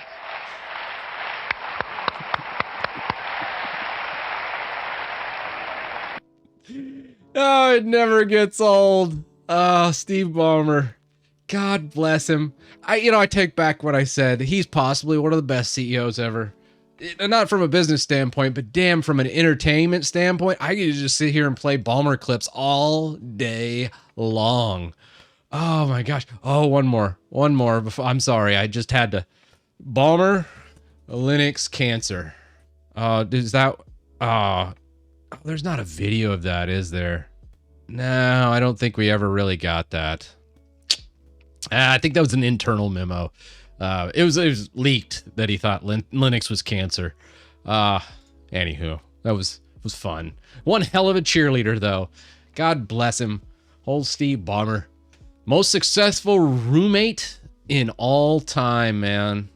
Complete idiot. But let's see. Let's go Ballmer, but so charismatic. Ballmer net worth. I mean, who's laughing now? The guy's worth 123 billion. I mean, you can hate on him, but dang, yeah. Again, most successful roommate ever. That is so ridiculous. Oh God. He got all that money and all he did was just like completely mismanage Microsoft, so much so they completely missed out on the entire mobile market and crashed and burned during his tenure. He also was part of the Zune. Say what you will, I liked the Zune. He had so many good engineers. The Zune was actually a good product, but it was marketed poorly. So was the Windows Phone too. Like eventually the Windows Phone did become good. It's just had terrible marketing and the business side was just so mismanaged. All by this man. I mean, they could have really done so much if they had somebody competent. I mean, did he have any wins? What did Ballmer do that was actually good? Good moves. Why does everyone hate? Well, he just screwed everything up. I think he was just known to be crazy. What did he do that was good? He had to have some kind of win, right? I guess the developers conference was pretty hilarious. No, I mean, Windows 7 was coasting. That was a coast type thing. That was leftovers from, because I think Bill Gates stepped down from Microsoft. When did he step down? Let's see.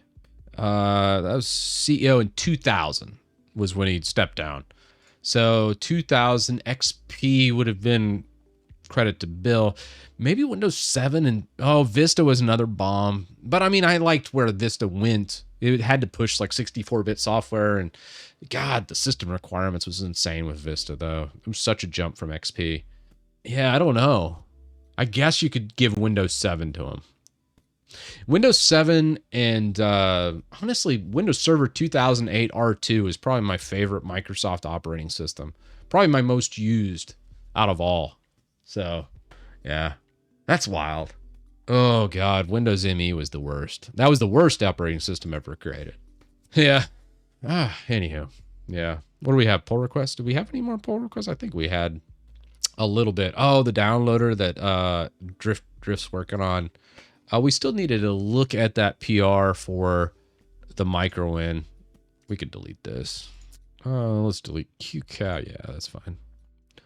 Yeah, ME was a crazy operating system because it got worse as it aged. With more patches, instead of it getting more stable, it got more unstable. It had so many blue screens. MicroWin on Wine. I mean, you kind of joke. I wouldn't use Wine necessarily. I would use something native, but technically you wouldn't need Windows for that. I want to say their DISM might. Let's see. Nah, we're not going to have DSIM in Linux compatibility. I was just thinking, yeah, I could write something in Linux to do the ISO creation. It's going to be a little more complex than that. Anywho, let's pull up Cursor. So let's go WinUtil.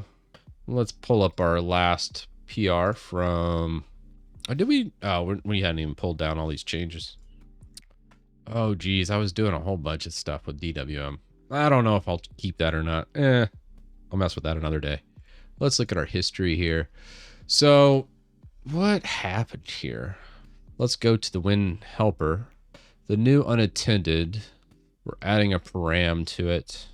User replace me and PW replace me. Replace the placeholder text with the specialized text. Let's go to line 549. Specify that. Let's look at that. All right. Let's go MicroWin helper. What is it? 549? Okay. So we have if compatible image there. Replace this with that. How do we want to specify that? I'm trying to think here. Because as soon as we change this, it looks like it's purged all those extra ones. But that was pretty much the only thing with this version. 1 second. I'm going to just update Cursor real fast. I mean, that's not a big change. And the new unattend got commented out. So now he's doing with user. And then it's here. I bet you this is just not getting sent. Or it's not getting declared until that. How am I gonna invoke or send that over? And this is just a test right here. Yeah, I'm thinking on this one, why wouldn't this take? Could always ask the LLM gods and see. Oh, let's see. I will probably use Jippity on this one instead of Sonnet. I feel like Jippity does a better job on PowerShell stuff. I could be wrong with that. Is that the trim method is being called on the result of the replace method. This can lead an unintended removal of white space from the unattended stream. Instead, you should call trim. Well, the trim afterwards. I mean, I don't think that's necessarily wrong. Is there any other trim happening here? Because calling it multiple times might be problematic. Go through this. Also, how is it knowing on this param when it's not there? The default param is probably already set. So when it calls the new unattended position, should not use string type, but either secure string or PS credentials. Otherwise, it increases the chance to expose this sensitive information. Yeah. I don't think you can change it from that. I think you're going to actually have to put it in unattended, sadly. I guess we could do like some base 64 basic conversion if we wanted to try and obfuscate the password that gets typed in. Not that worried about it though. What about the trim commands above this? Emacs stream win. Oh, SM, we got to do Emacs eventually. If there are multiple trim commands above this section, they should be consolidated to avoid redundant trimming. All right, including all that. I still don't think this is going to work. Will you continue LFS building? No, probably not. LFS is really interesting, but maintaining packages and updates is crazy. Like, you're never going to use LFS on a daily basis. And what are you doing building everything? It's really neat, though. I'm appreciative that it's around, and it kind of teaches you building things from scratch and source and cross compiles. I thought was really interesting, and how you build from other systems using like Arch to Debian and those types of things. You can do a lot with it. So I thought that was kind of interesting. But as far as like a functional LFS, I have zero interest. It's more for entertainment. I can't get the new unattended answer file to double the WIM file size yet. Really? Man, that was crazy, right? Maybe it was the ISO I was using? Could be. Yeah, so your file size was 6. Was I doing something different maybe? Maybe because I didn't use a password? Let's see. I'm going to build this. Let's just go here. Vert Manager. Did we ever launch that? We didn't. Oh man, ChatGPT and NVIM. Oh man, we're really living in the future now. I actually have Copilot, I think, loaded in my NVIM. I really do like the predictive text sometimes. All right. Now let's let this load up and we should be good. I'm thinking the bug might be, yeah, the whole trim thing that I'm making the modification to now. It's not really, I was like, I just walked away from it because all that's doing is just redundant trimming. Technically, you only want to trim once, but it's not like a big deal to trim multiple times. It's just not as efficient. So that's why I'm like, I know that's not the fix. So let's go. The only other idea I have is maybe when util, let's just do a compile actually. What if it was the run command that was kind of hamstringing me? Maybe not having a compiled PS1 file was the issue. Let's see if I can't track this down. I'm going to just issue this from... I need to find a better way so I can skip this on each when I'm doing my testing, because this takes a long time. Okay. Oh, man. I also do wonder if I could do some run spaces. I also wanted to mess around with that. So I think we can make DIS. No, I think DISM might be set to only use one core. Either way. Once install.wm is unmounted, select stuff in the terminal to let the image unmount and pause the operation temporarily to check the WMs. All right. Maybe I needed to clear out the directory. Let's see what's in the directory. Nah, this might have been me actually. No, it's 6 gigs in the directory. And unattended's not here. I kind of want to look at that too. Got a couple things to try. So let's go subscribe and let's see if we can replicate it first. I'm not going to put anything for the password, and I want to see what it does for the image. Loaded image, no password. I should have put no pass on that. So let's see about this on the mounting. Once this mounts, we should be able to see. Chris, does uninstalling OneDrive also delete the files saved? Yeah, Woods, it should. A lot of times it moves it to documents, or at least it should. Let me look at that real fast while we're sitting here.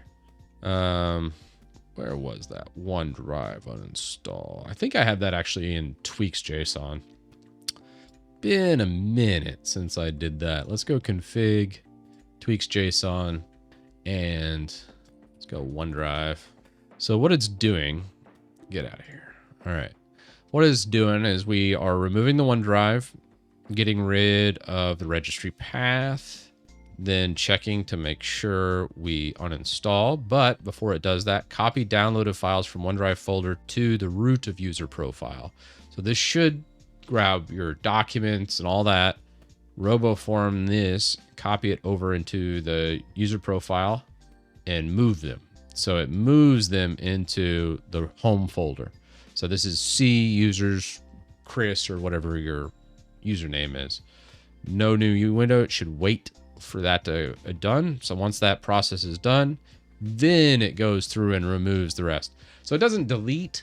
It just goes through and moves everything from OneDrive.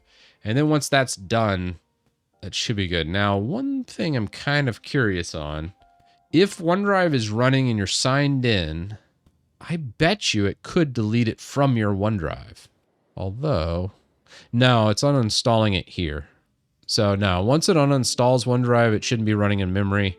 So then once it's there, it tests to make sure that the path is gone. It's like, okay, cool. There's no more path. OneDrive's gone. Then go ahead, move all the OneDrive files to the respective stuff on the home folder. And then we have the cleanup here after all the move happens. So yeah, you should be good. I remember having to go through this several times with OneDrive. Such a mess. Absolutely hate OneDrive, but let's go back into here. How are we doing? All right, we should have it mounted now. Now it's just removing features from the image. We look here. Scratch is not spelled properly. Scrack. Why is that spelled incorrectly? Scrack. Is it as simple as that? Scrack. Scrack. Scratch. Okay, that could be it. Although the directory gets... I'm going to go ahead and fix that typo. It's fine. The variable gets declared here, so even with the misspelling, it should still find it. That's funny. Yeah, it's not that. It's just a misspelling. I'm going to go ahead and put that through, but that's not it either. I think it's something... If MicroWin equals... So if the username's there and the password's not there...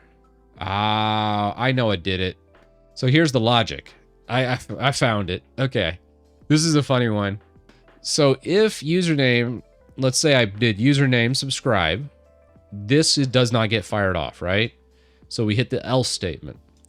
Then it says, hey, if user password equals blank, which I just did, it's going to go call this dash username and then sync this, right? That was never declared because there is no username. Well, no. It would pull it in. Never mind. No, that's right. Ah, dang it. Never mind. I thought I had it. And I'm like, nope, never mind. What else could that be? Let's let this finish. Let's see what we got. First, we got to make sure we can replicate this error. It may have just been a fluke. Possible. Let's see. Yeah. The other thing is maybe there's something existing in the MicroWin directory that could have been problematic too. So I might just delete this directory and see if that also gives us any fix. Because there's nothing there that it should give any problems. The Scratch directory, I always put it C MicroWin.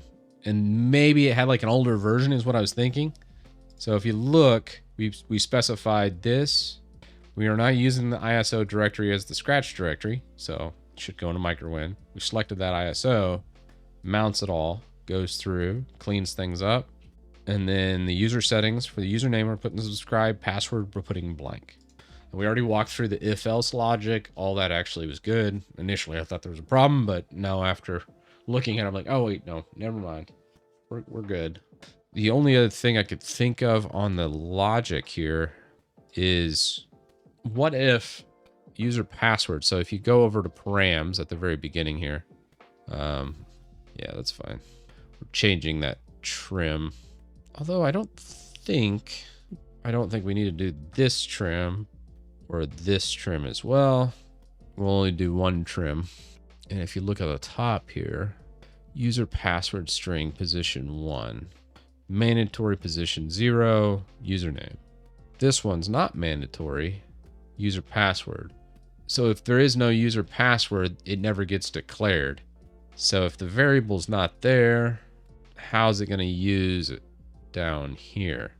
Wouldn't that, let's just double check to make sure, see what the declare of this is. User password and Control F. So we just have it here and here. I think I might know the issue here as well, because I'm leaving the password blank. So this one, it's the cleanest way to set this if no variable is declared on the param. I would think if no value is passed, can you set the default string to be question? I feel like that, maybe. Let's see. I think that might be okay. And then we'll have this. So then we have, I'm thinking the string or the variable just never gets declared because it's not passed on my setup. So let's go back here. We also have some other errors at the end here. Path process could not scratch directory save. This process could not access the file because it's being used by another process. Really? Is the oh, it might be the dismount. It's hitting the dismount image and not allowing it to wait for that process to finish before the dismount of the Windows image. Oh, that's probably it. No. Whatever. Dismount Windows image. I really don't like how this is done right here. The reg add and reg deloads, I don't necessarily like that. But after the final on the unmount, we have the cleanup. Do a start process with a wait for it to finish. And we'll do start process and then an end right at the end. So something like this with a DISM argument English scratch directory with a wait. We have the dismount image happening right here. I think it's just doing it too quick. I kind of want to make sure that this is weighted on as well. I'm trying to think the order that this is done. Yeah, right now I just want to work through this one little bug. I almost want to do this dismount in a separate process as well. Although I think it'll be fine. I think it honestly is just this DISM being extra on the cleanup of the image. I need to make sure this is weighted on. You know, all these will be fast. Reg edits and unloads, that's going to be very, very fast. I think the cleanup of the image, it was just so quick. And I think we just needed to do a wait there. I don't think we needed to do like any artificial delay. And I think this will be fine. Let's see here. What are we changing now? So here's the changes we've made. First off, if no username or user password is specified, it will specify a blank string. Probably not needed. I don't know on that. We're consolidating all the trims to happen just once at the end. So it'll trim the final string after doing the replaces. So we're not doing multiple trims. Here, we're doing a typo fix so it doesn't make scrack. It's scratch directory. It doesn't really matter. It's just a typo. And then we're doing a start process with a wait. Oh, did I not submit this? Oh, dang it. Well then. Oopsies. We did this in Linux. That's okay. I was just eyeballing it anyways. Let's just create a new branch. I don't want to do this on this branch. Let's go call this Titus image branch. Let's just call it Titus image. That's fine. Let's bring those changes with us. And we're going to go ahead and do a commit. MicroWin fixes. Publish. 1 second. All right. So here's the cleanup image. Let's look at the bloat image on the desktop. Is it 12 gigs like before? It is. So cool. We've got that. So we're going to delete that. Let's come in. Let's clean up. Actually, I'm going to leave the MicroWin directory. Was this cleaned up at all? Yeah. So MicroWin's actually blank.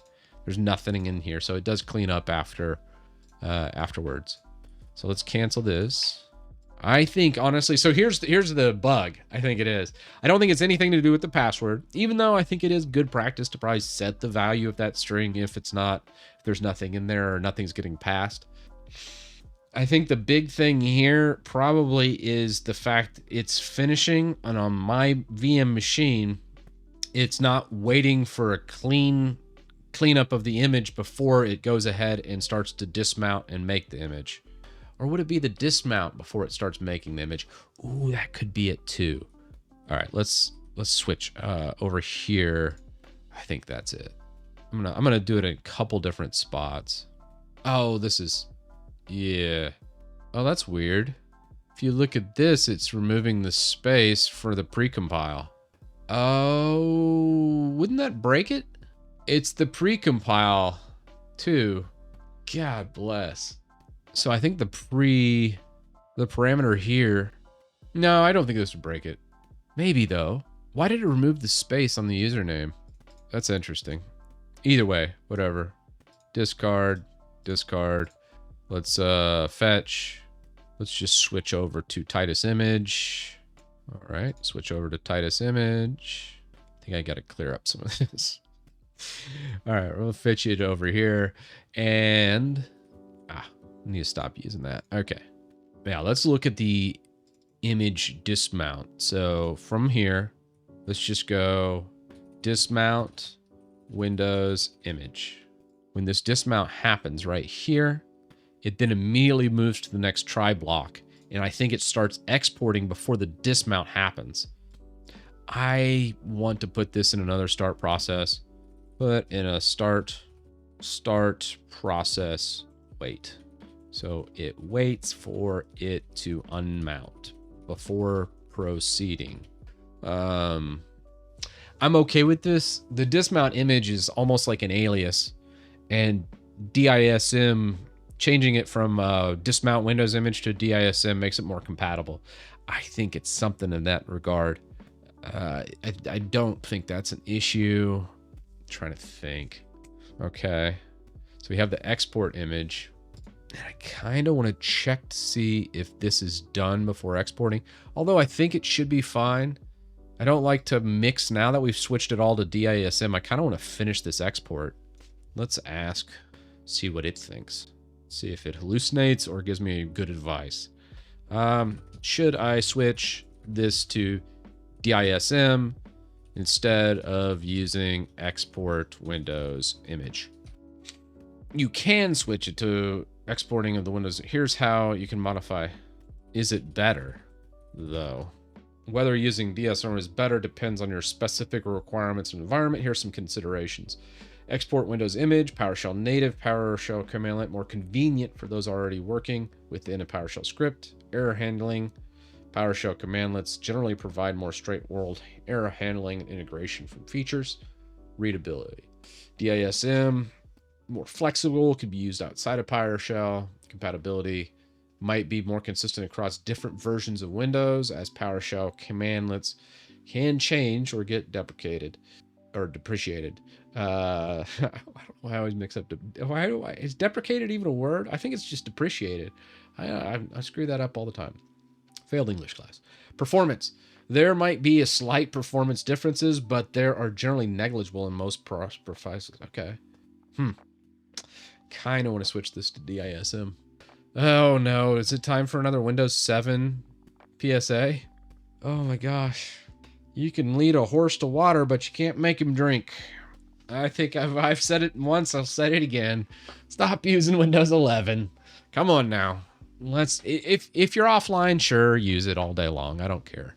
But if you got to connect to the internet and you don't care about your data, I mean, the craziest thing is someone like logging into banking or doing something secure on their Windows 7 device. Have fun getting hacked. You really cannot be doing that type of stuff. And if you're like, hey, what do you mean, Titus? Look up the project Metasploit. Have fun hacking Windows 7 users. There you go. Script Kitty can come at you. Anyhow, yeah. Oh, Owen actually got some. All right. Depreciate. Chiefly a software feature used to regard. Yeah. So I always sub out depreciated and deprecate. I like saying deprecate. Depreciate, deprecate. I don't think deprecate's the way you say it. I don't think that's a word. Anyhow. Okay. I think I want to switch this out to DISM. And if we look at this, yeah, the actual format doesn't change at all.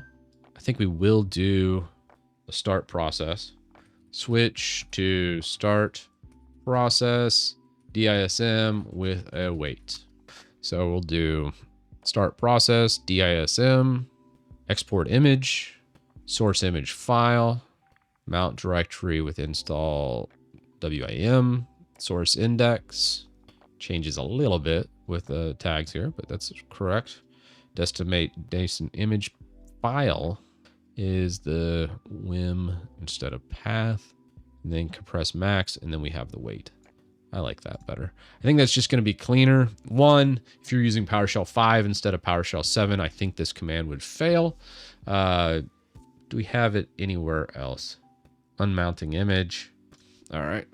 Switch to start process, DISM with a wait. Okay. So now we're getting rid of all that dismount Windows image. So we'll be using just straight up DISM. And I like that because it should be cleaner and it shouldn't jump ahead when it goes into the creation. I think, honestly, this is our culprit right here, as it wasn't waiting to finish, or it was finishing and then immediately jumping in because of the run spaces we're using. I think it started creating it here and overlapped. All right, let's do a compile here and see what we got. We got another update of cursor. So you can see the changes switching from the dismount Windows image to the start process of DISM. And that should hopefully fix it this time around. I think it will. The other thing that's kind of bothering me is the when we do like a compile, look at the pre-processing and the change it makes to that mandatory. Don't like that at all. Right here. This change bothers me. And I want to say, let's look at the pre-processing commands as well. If we go into, I think I put it in tools, or no, that's where they put it. If we look at position 0, position mandatory. Okay. Geez, yeah. Can't find, okay, let's see if reading this pre-processing thing is kind of a maddening experience. Oh, you know what? I'm on the wrong, oh no. No. Oh no. Just exit. No. All right. Let's exit some of this. I'm like, oh, okay, let's just close out all this so I stop switching and messing things up. This PS1 compile is making this unwanted change. Let's see what it wants to change here. To fix this, you can adjust the regex rules to be more specific. Here's an updated part of your script. Looks like the unwanted change is due to regex replacement rules in your script. Specifically, the rule replaces tabs with spaces, and the rule that removes spaces around certain characters might be the issue. So right here, so the regex adjustment, oh God, that's this guy right here. Similar patterns. It's been adjusted to ensure they match the correct conditions without affecting other parts of the code. Escaping characters, that, and the regex adjusted to ensure they match correctly without unattended side. Okay, let's see what we got. What is that change? Okay. Parameter type. Ah, okay. Right here, parameter type, string type after that. And this guy, after some researchers, depreciated is the correct term for a project no longer developed, not deprecated. Wait. Depreciated. Okay. After some research, deprecated is the correct. Oh my gosh. Okay. So I have been saying it correct sometimes. After some research, deprecated is the correct term for a project no longer developed, not depreciated. So I have been saying it right. Do you have dyslexia? Sometimes. All right. Well, cool. Neat. Well, I like saying deprecated a lot better than depreciated. So that's nice. I like what you found. Thank you, Owen. That was bothering me. It's like, God, boy, am I saying it right? Am I saying it wrong? I don't know. Okay. I'm going to shoot. Changing this regex screen kind of puts me on edge. Let's see what happens. Ugh. Okay. Let's just... Okay, that's fine. Let's discard this change. We're now making these changes, which is fine. I want to do a compile and see if it then changes it again. So this could just completely screw up the whole project, which would be hilarious. Okay. Building XAML. Oh, God bless. Oh, I don't know on this one. Okay. What do y'all think? Should there be a space between if and the space between here? God, I hate this change. But I think I have to make it for the pre-proshing. Okay, so this is all docs, but when it comes to functions, that's what I really care about. I don't care about docs. I don't think it matters though, right? Or does it not matter? So this, I think, is the correct way to do it. I like to have a space between the string and the definition of the type and the actual string. I think there should be a space there. Now, I think, honestly, at the end of the day, I don't think any of this matters. But I want to say, you do want a space between the type and the string when we're doing the pre-processing. Changing this pre-processing is a big deal, so I don't want to just YOLO it. But I feel like that's incorrect, even though it's not. I think you do save space by doing it this method. Okay. No reason not to waste a few spaces for better readability and playing it safe.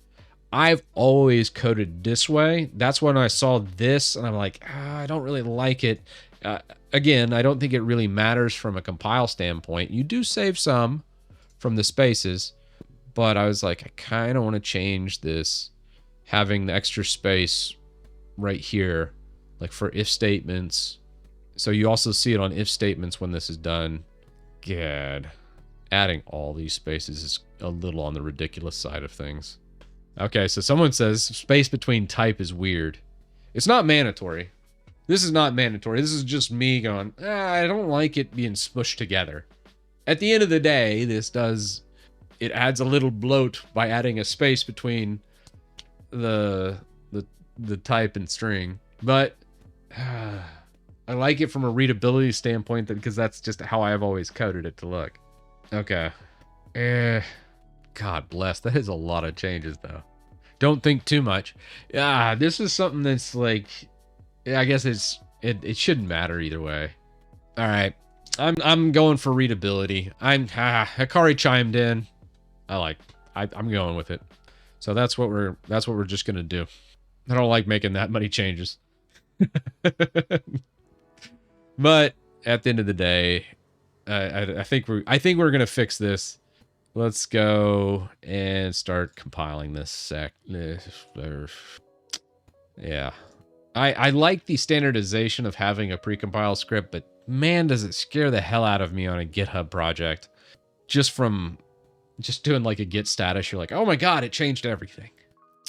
But yes, readability and consistency is key. All right, we're going to make the change. All right, we're going to see if we get errors this time around. Now that we switched the start process from the built-in PowerShell commands, and we're manually running the DISM with waits, I want to say we shouldn't get those big error messages towards the end here. And the ISO should be the standard 6 gigs instead of 12 gigs. We could do some more debloat here. I think there's some compression and other things we could do. Maybe we have the user specify their language and then dump other languages so we could get out of that. But anyhow, let's go subscribe and start the process. We're going to say test MicroWin. And let's see what we get. I use spaces before conditions. So on my scripts, as per other issues, look at my previous comments. I may have found some other issues. Okay, let's see what you got. I'm going to pull up chat history here. Messages. You got 69 messages. Okay, let's look here. Coding wonders. I may have found some issues that may have contributed to the bug. First, the image didn't get unmounted. OSDIMG reported 24,000 files. My drift is currently testing this, and I'm unable to reproduce the issue. Probably wouldn't if I didn't set the scratch directory, but I think honestly changing the command should fix this. I may have found some other possible issues. Look at my previous message. Okay. I use spaces before scripts. Okay. I don't think for the unmount errors, I restart the system and unmount the image based on the mount directory afterward. Okay. I think by changing those things that I've done here, it should fix a whole bunch of stuff. So I want to keep all my options the same so we can replicate everything and then go from there. Does seem like DISM was faster this time around than using the built-in PowerShell command. Did y'all just notice that? Makes me wonder, maybe we could change this disable Windows optional feature. Ooh, there might be a better way to strip this down and make it even faster. I got my brain working now. Feels like that mount happened a lot. Are we still using a mount? We can ooh, that's another question I have. Mount. Windows. Oh, we are. That's not using DISM at all. Ooh, I don't like the mix and match here from a standardization standpoint. Yeah, okay. Might need to go in after this and try something there. But anyways, yeah. Yeah, I'm not going to... You can't distribute an ISO of Windows. It's illegal. Microsoft will put you in jail.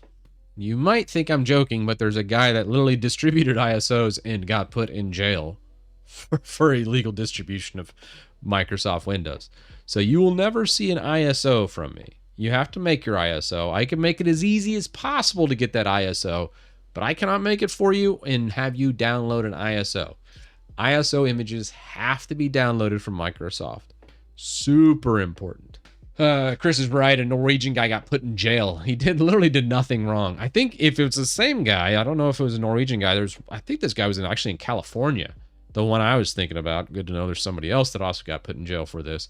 But he was rescuing e-waste and reutilizing the already issued Windows keys and just giving them a recovery Windows CD with those systems. So he's basically taking old computers that are getting trashed, reloading Windows and giving the Windows media with it. With a legit key that came with the system. Not like some blank key or anything like that. These were keys, stickers that were actually on these e-waste boxes. So it actually had a legit license. He just wasn't licensed to give Windows media with it. And he ended up going to jail for 18 months, a year and a half for it, which is crazy. So that's the one I was talking about. So yeah. Oh, that guy was Norwegian. Okay. Hey. Or his name was Norwegian at least. Okay. Yeah. Well, good to know. That poor guy. That's nuts. It was so wild. I was just like, oh, so you will never see me make an ISO image. And thank goodness I didn't start YouTube 10 years ago, because I totally would have been that guy. As I wouldn't have thought anything of it 10 years ago. Hopefully I got overturned or he ended up not going, but man, just wild. Moral of the story, being honest can kill. At the end of the day, though, you gotta be able to sleep with you gotta be able to lay your head down at night and know you put good into the world, you know? That's gonna be far more rewarding than any money you can ever make. So, the people that chase the almighty dollar for anything, God, I couldn't imagine. I couldn't imagine the guilt. I mean, most of them are like sociopaths. I want to say like most of the C-suites in big corporations I want to say like a really high percent of them are sociopaths. I could be wrong with that, but I want to say it was over 50%. It's kind of insane with almost no empathy. Stalin slept well. Yeah, he was probably a psychopath than an actual sociopath. I don't know. That's kind of crazy. Eesh. Yeah. Eric Lundgren. Last name's Scandinavian. First name's American. Okay. Good to know. Thanks for looking it up, Hikari. Kind of reminds me. Actually, Lundgren. There's somebody on YouTube I watch. He's Swedish. Norwegian, of course. God. What's his name? He's a video. He does camera reviews. Really cool. Really cool dude. I watched a bunch of his videos. I can't remember. Can't remember what his name was. It was something Lundgren, though. He's a great dude. Why is dual booting Linux on a flash drive or micro SD bad? Would it flat out not work? Yeah, working off SD drive, Woods. This is actually a good question. I like it, Woods. Let's tackle this real fast, because I totally agree with the Bazai Debs here. Why is booting off a flash drive or a micro SD bad? Micro SDs only have a very limited read and writes to them, and they are notorious for going defective. So running stuff off an SSD, especially from an operating system standpoint, you will use up those read and writes really fast, and it's going to end up just dying on you, possibly less than a year of life. So using it is very unreliable. USBs are a little bit better, but a lot of times quite slow, and you just don't get that read and write, and there's a lot of latency there. So you usually get poor performance when booting from a USB drive. Not to say you can't. There's certain instances I can think of. I think, what was it? Was it Unraid? Or I think it was Unraid that had like a whole bootable USB drive for the longest time. And I remember I was like, that's silly. And or maybe it was TrueNAS. I can't remember. One of them had a bootable drive where everything got booted from the USB drive, but got loaded into memory. So there wasn't a lot of read and writes happening. For the same reason, you don't want it to go defective on you. It was Unraid. Okay. Yeah, FreeNAS and Unraid. Okay, so I was right on both cards. But I do remember that being problematic, and I was like, nah. And I ended up imaging that over to like an SSD and running it when I was doing that. So that's just my thoughts on that side of things. But it's a good question. Like, hey, it would be much more convenient to do it that way. But that's why. Yes? Yeah. 15 minutes? Okay. All right, so my switch to the cleanup image here. The downside here is we're not going to get an on-screen display. It may have even locked up. Did it lock up? Let's see. No, I think it's still going. We could do a no new window here, and I think it would be fine. Launching DSM on a separate process, but I think we can do no new window and be okay with this. Did it block that too? Let's see. Remove item. Okay, so when it went to go remove the item, it went too fast and it cannot access the file. It did clear up some of those boot errors, but not all. And because of that, this error is caused by these two remove items failing. And the remove items are failing because they exist and are in use by another process. So it's a cascading effect. We clear up this and then it would be fine. Although I do believe this will fix a lot of these.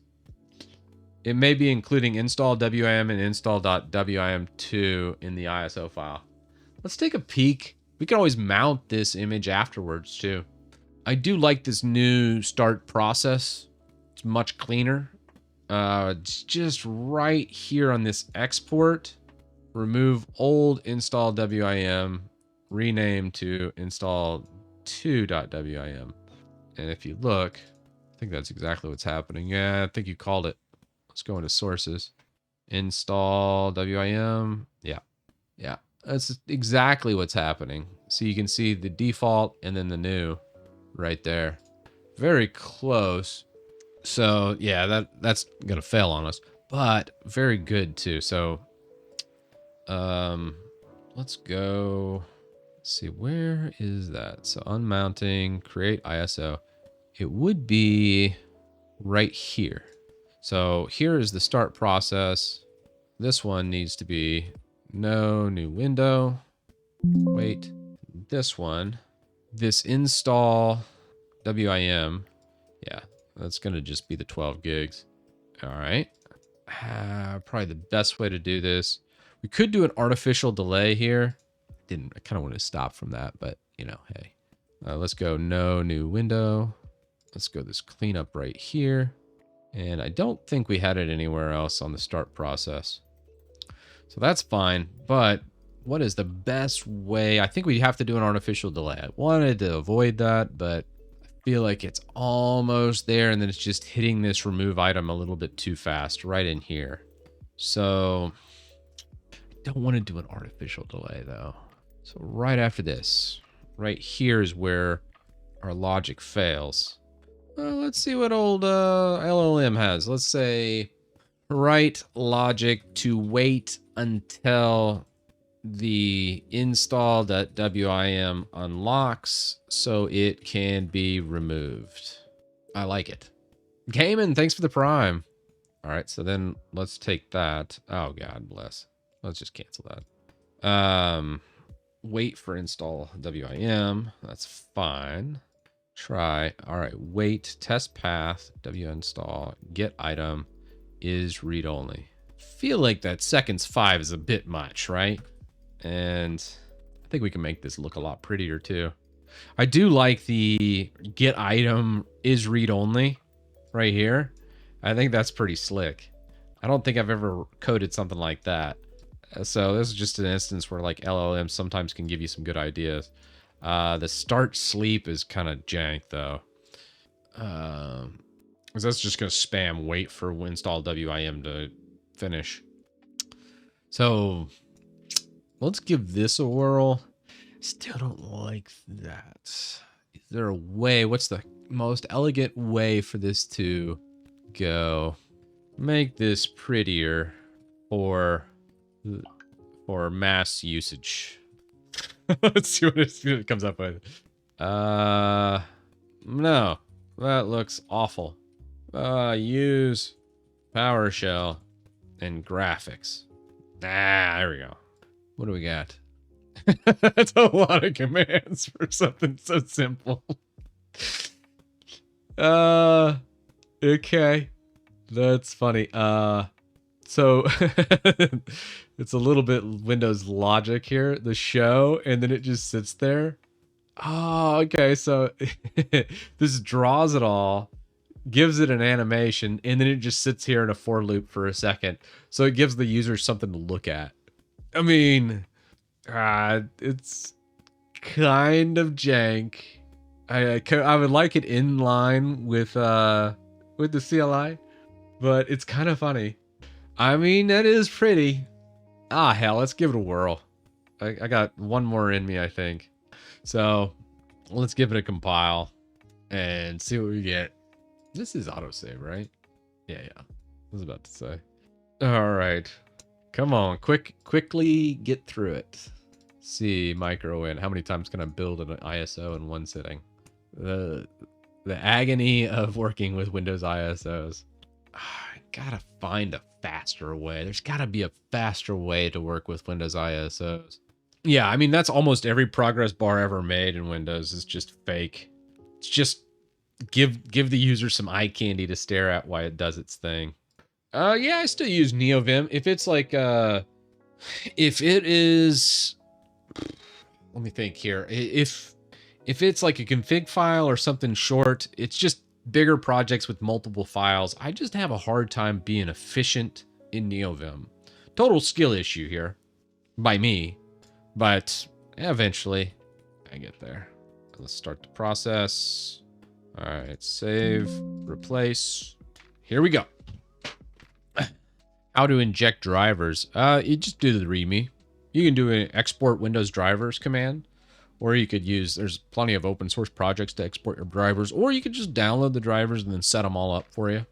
Heck, I think I made one video a while back. I probably need to redo that one too, where it just grabs like every networking driver ever in existence and then makes an ISO out of it. So then you can just run that ISO on anything and it would always have internet. I think it ended up being like 60 gigs though. Talk about a bloated ISO. It was bloated, but it did work. Yeah, let's look at the draft PR while we're waiting on this mount to happen. Well, let's just load this up and go over to GitHub, WinUtil. We'll go pull requests. Let's look at Coding Wonders draft. So for this one, oh, you're just changing that back. When an offline image, reg delete. I don't think that was it. I thought this change was good by you. I thought this is okay. Although the test path might not work because I don't think these are actually loaded. Yeah, test path is not going to work. Well, maybe. I'm not sure test paths can test paths from remotely loaded images. Don't quote me on that. But we might have failure. The whole reason why we use like reg add, reg delete is because it's an external basic registry. It's not the actual registry on the system, to where some of these PowerShell commands like test path, I don't think work, where the CMD you're pushing it. Well, maybe they do. I need to do some more tests on that. Hey bro, I'm building an IT architecture for a company in a new area and gonna have to start from zero. Do you have any tips for me? I was thinking of mostly cloud and networking makes it easy for you. Setup I'm struggling with right now is managing the computers. I kind of like to do a blend these days. So cloud makes sense for like email. Email is just a pain, Kurt. So I would probably push that to like O365 or even G Cloud, depending, you know, pick your poison on that. Not worth it. Same with like Linus business applications. Almost everything's a SaaS nowadays anyways. But when it comes to files and local administration, you're talking to a guy that is, I mean, I'm the Windows Server guy. So I still, even in small business, you know, 50 to 100 users, right? Still, to this day, love Windows Server for just doing group policies and domain logins. You know, just don't have any of the shenanigans you get with when you don't. When you don't, you have to worry about, one, updates because you're not running like a WSUS, or the BitLocker thing we talked a little bit earlier about on the stream, just randomly going through everybody's system and you know, encrypting them. That's no good. So you do run into those two things when you don't do it. So I still like Windows Server, just having probably 2 local. It depends on how your business is set up and how far away. But if everyone's in a local office, I don't see an issue with using a local Active Directory domain. If they're remote, though, probably don't want to do that. I'm trying to think for a remote solution. Last time I tried Azure Active Directory, it was just, gross. I don't know. I have to get back to you on that. If you have a bunch of spread out users, that's where I'm kind of like, what is the best method? Man, it still might be Active Directory on that regard. But you do run into problems when like they haven't been in the office for like a month, which is still that's an actual practical thing that can happen nowadays. Where, you know, 5 years ago, pre-COVID, you never would run into that, or very rarely, I should say. So I don't know. That's just my 2 cents, though. All right, take it easy, Akari. Thanks for dropping in, man. You can set up Cloud Curvos with Entra join devices. I haven't done that. A lot of my stuff, I'm kind of old school, so I'd have to try it out. See, it's definitely a more modern problem. I'm glad I don't have to deal with that anymore. It's kind of wild how much Defender actually does as far as data usage and how much of the devices it does suck up. I mean, that's any AV. While we're waiting, what do you think of MicroWin's draft 2581? Must be a good one if it's from Drift User. 2581. Oh, the ISO downloader. All right, where are we grabbing it from? Let's take a peek. All right. What's the Fido from PBART? What is this? Oh, it's a PowerShell script to grab external images. So this is the bulk of it. How much of a pain in the butt is this to code, I wonder? I can't say I've ever tried this. It's 1,200 lines, so not terribly big. I mean, doable. Oh, this is weird for the region data. Oh, I can see why. Very cool project. Grabbing the language. Where's the download link? Did I already pass it? No, I didn't pass it, did I? Dude, it's so wild how much stuff can be put into a PowerShell script now. All right, get Windows release. We should be close. All right, where's that URL? Okay, so URL is getting specified. VL scrape. That's kind of a weird address, but it is Microsoft.com. Grabbing it from there. Microsoft.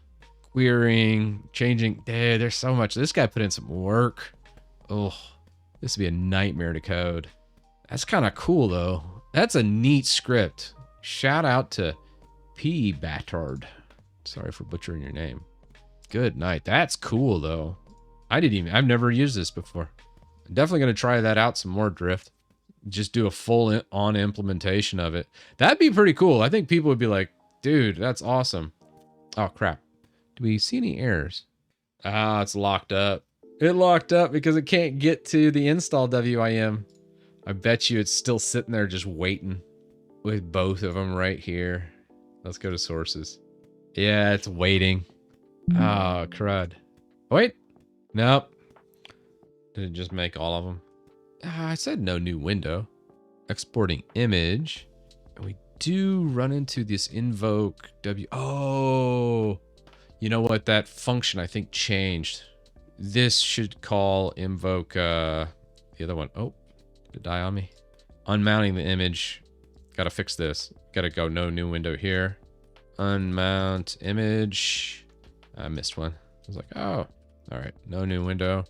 And then, ooh, I kind of liked that though. I liked it. I think that, we'll see if this actually saves. Oh, did it? Nah, doubled up again. Damn. Why does it do that? It's gotta be something with the scratch directory. Oh yeah, it could be the test path. I'm on a different branch right now, coding. I might just grab that in. Let's just do the change right here. Where was that? Reg delete. I think it was towards the end here. It was a test path. And, geez, I think it was towards the end down here, actually. What was the line number? Oh, it should have been. Okay, here's the shortcut. It should be. Yeah. Test path. No, that's not it. Must have been over on WPF MicroWin. Yeah, test path. It should be right in here. It's one of these test paths. Oh, here it is. I still like a lot of these changes we've made. When an offline image, so that's probably it. But there's one more thing I saw. There's an error I got right in here.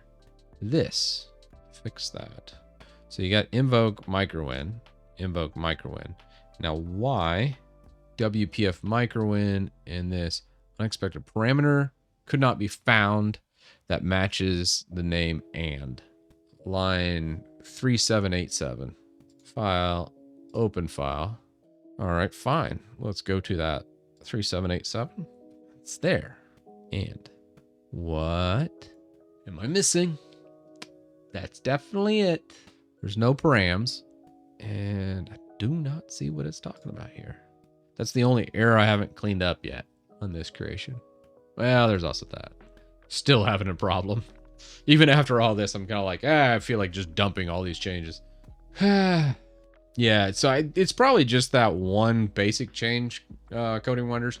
That's probably the change. But I bet you I'm going to stash my changes and test your PR independently. But I think for today, I've run out of time. Can't really go further from here. Obviously, the whole purpose of me putting it on a branch instead of directly committing was so I could just dump this in case it didn't go as planned. The beauty of GitHub branches. Love it. We're just going to prune this branch. Go, meh. It was a fun go, but sadly, I think after ending this, I'm just going to dump all this code. Some of it, I was like, okay, that's probably good. Some of it, probably not. It looks like we're still running the same problem, and I think most of that is the other one. I'll probably leave this branch here for now and just see what we end up with, because it's still, if you look at the desktop and we go test, it's still that 12 gigs. So it's those two install WIMs getting duplicated. Fun times. The wife beckons, and therefore I will leave. Deuces all. Love you. See you tomorrow. I don't think we're going to do this tomorrow. I don't think I have it in me to do 2 Windows utilities in a row. I'll probably just work on this a little bit tonight, get it buttoned up, and push it to main. We'll see. All right, y'all. Later.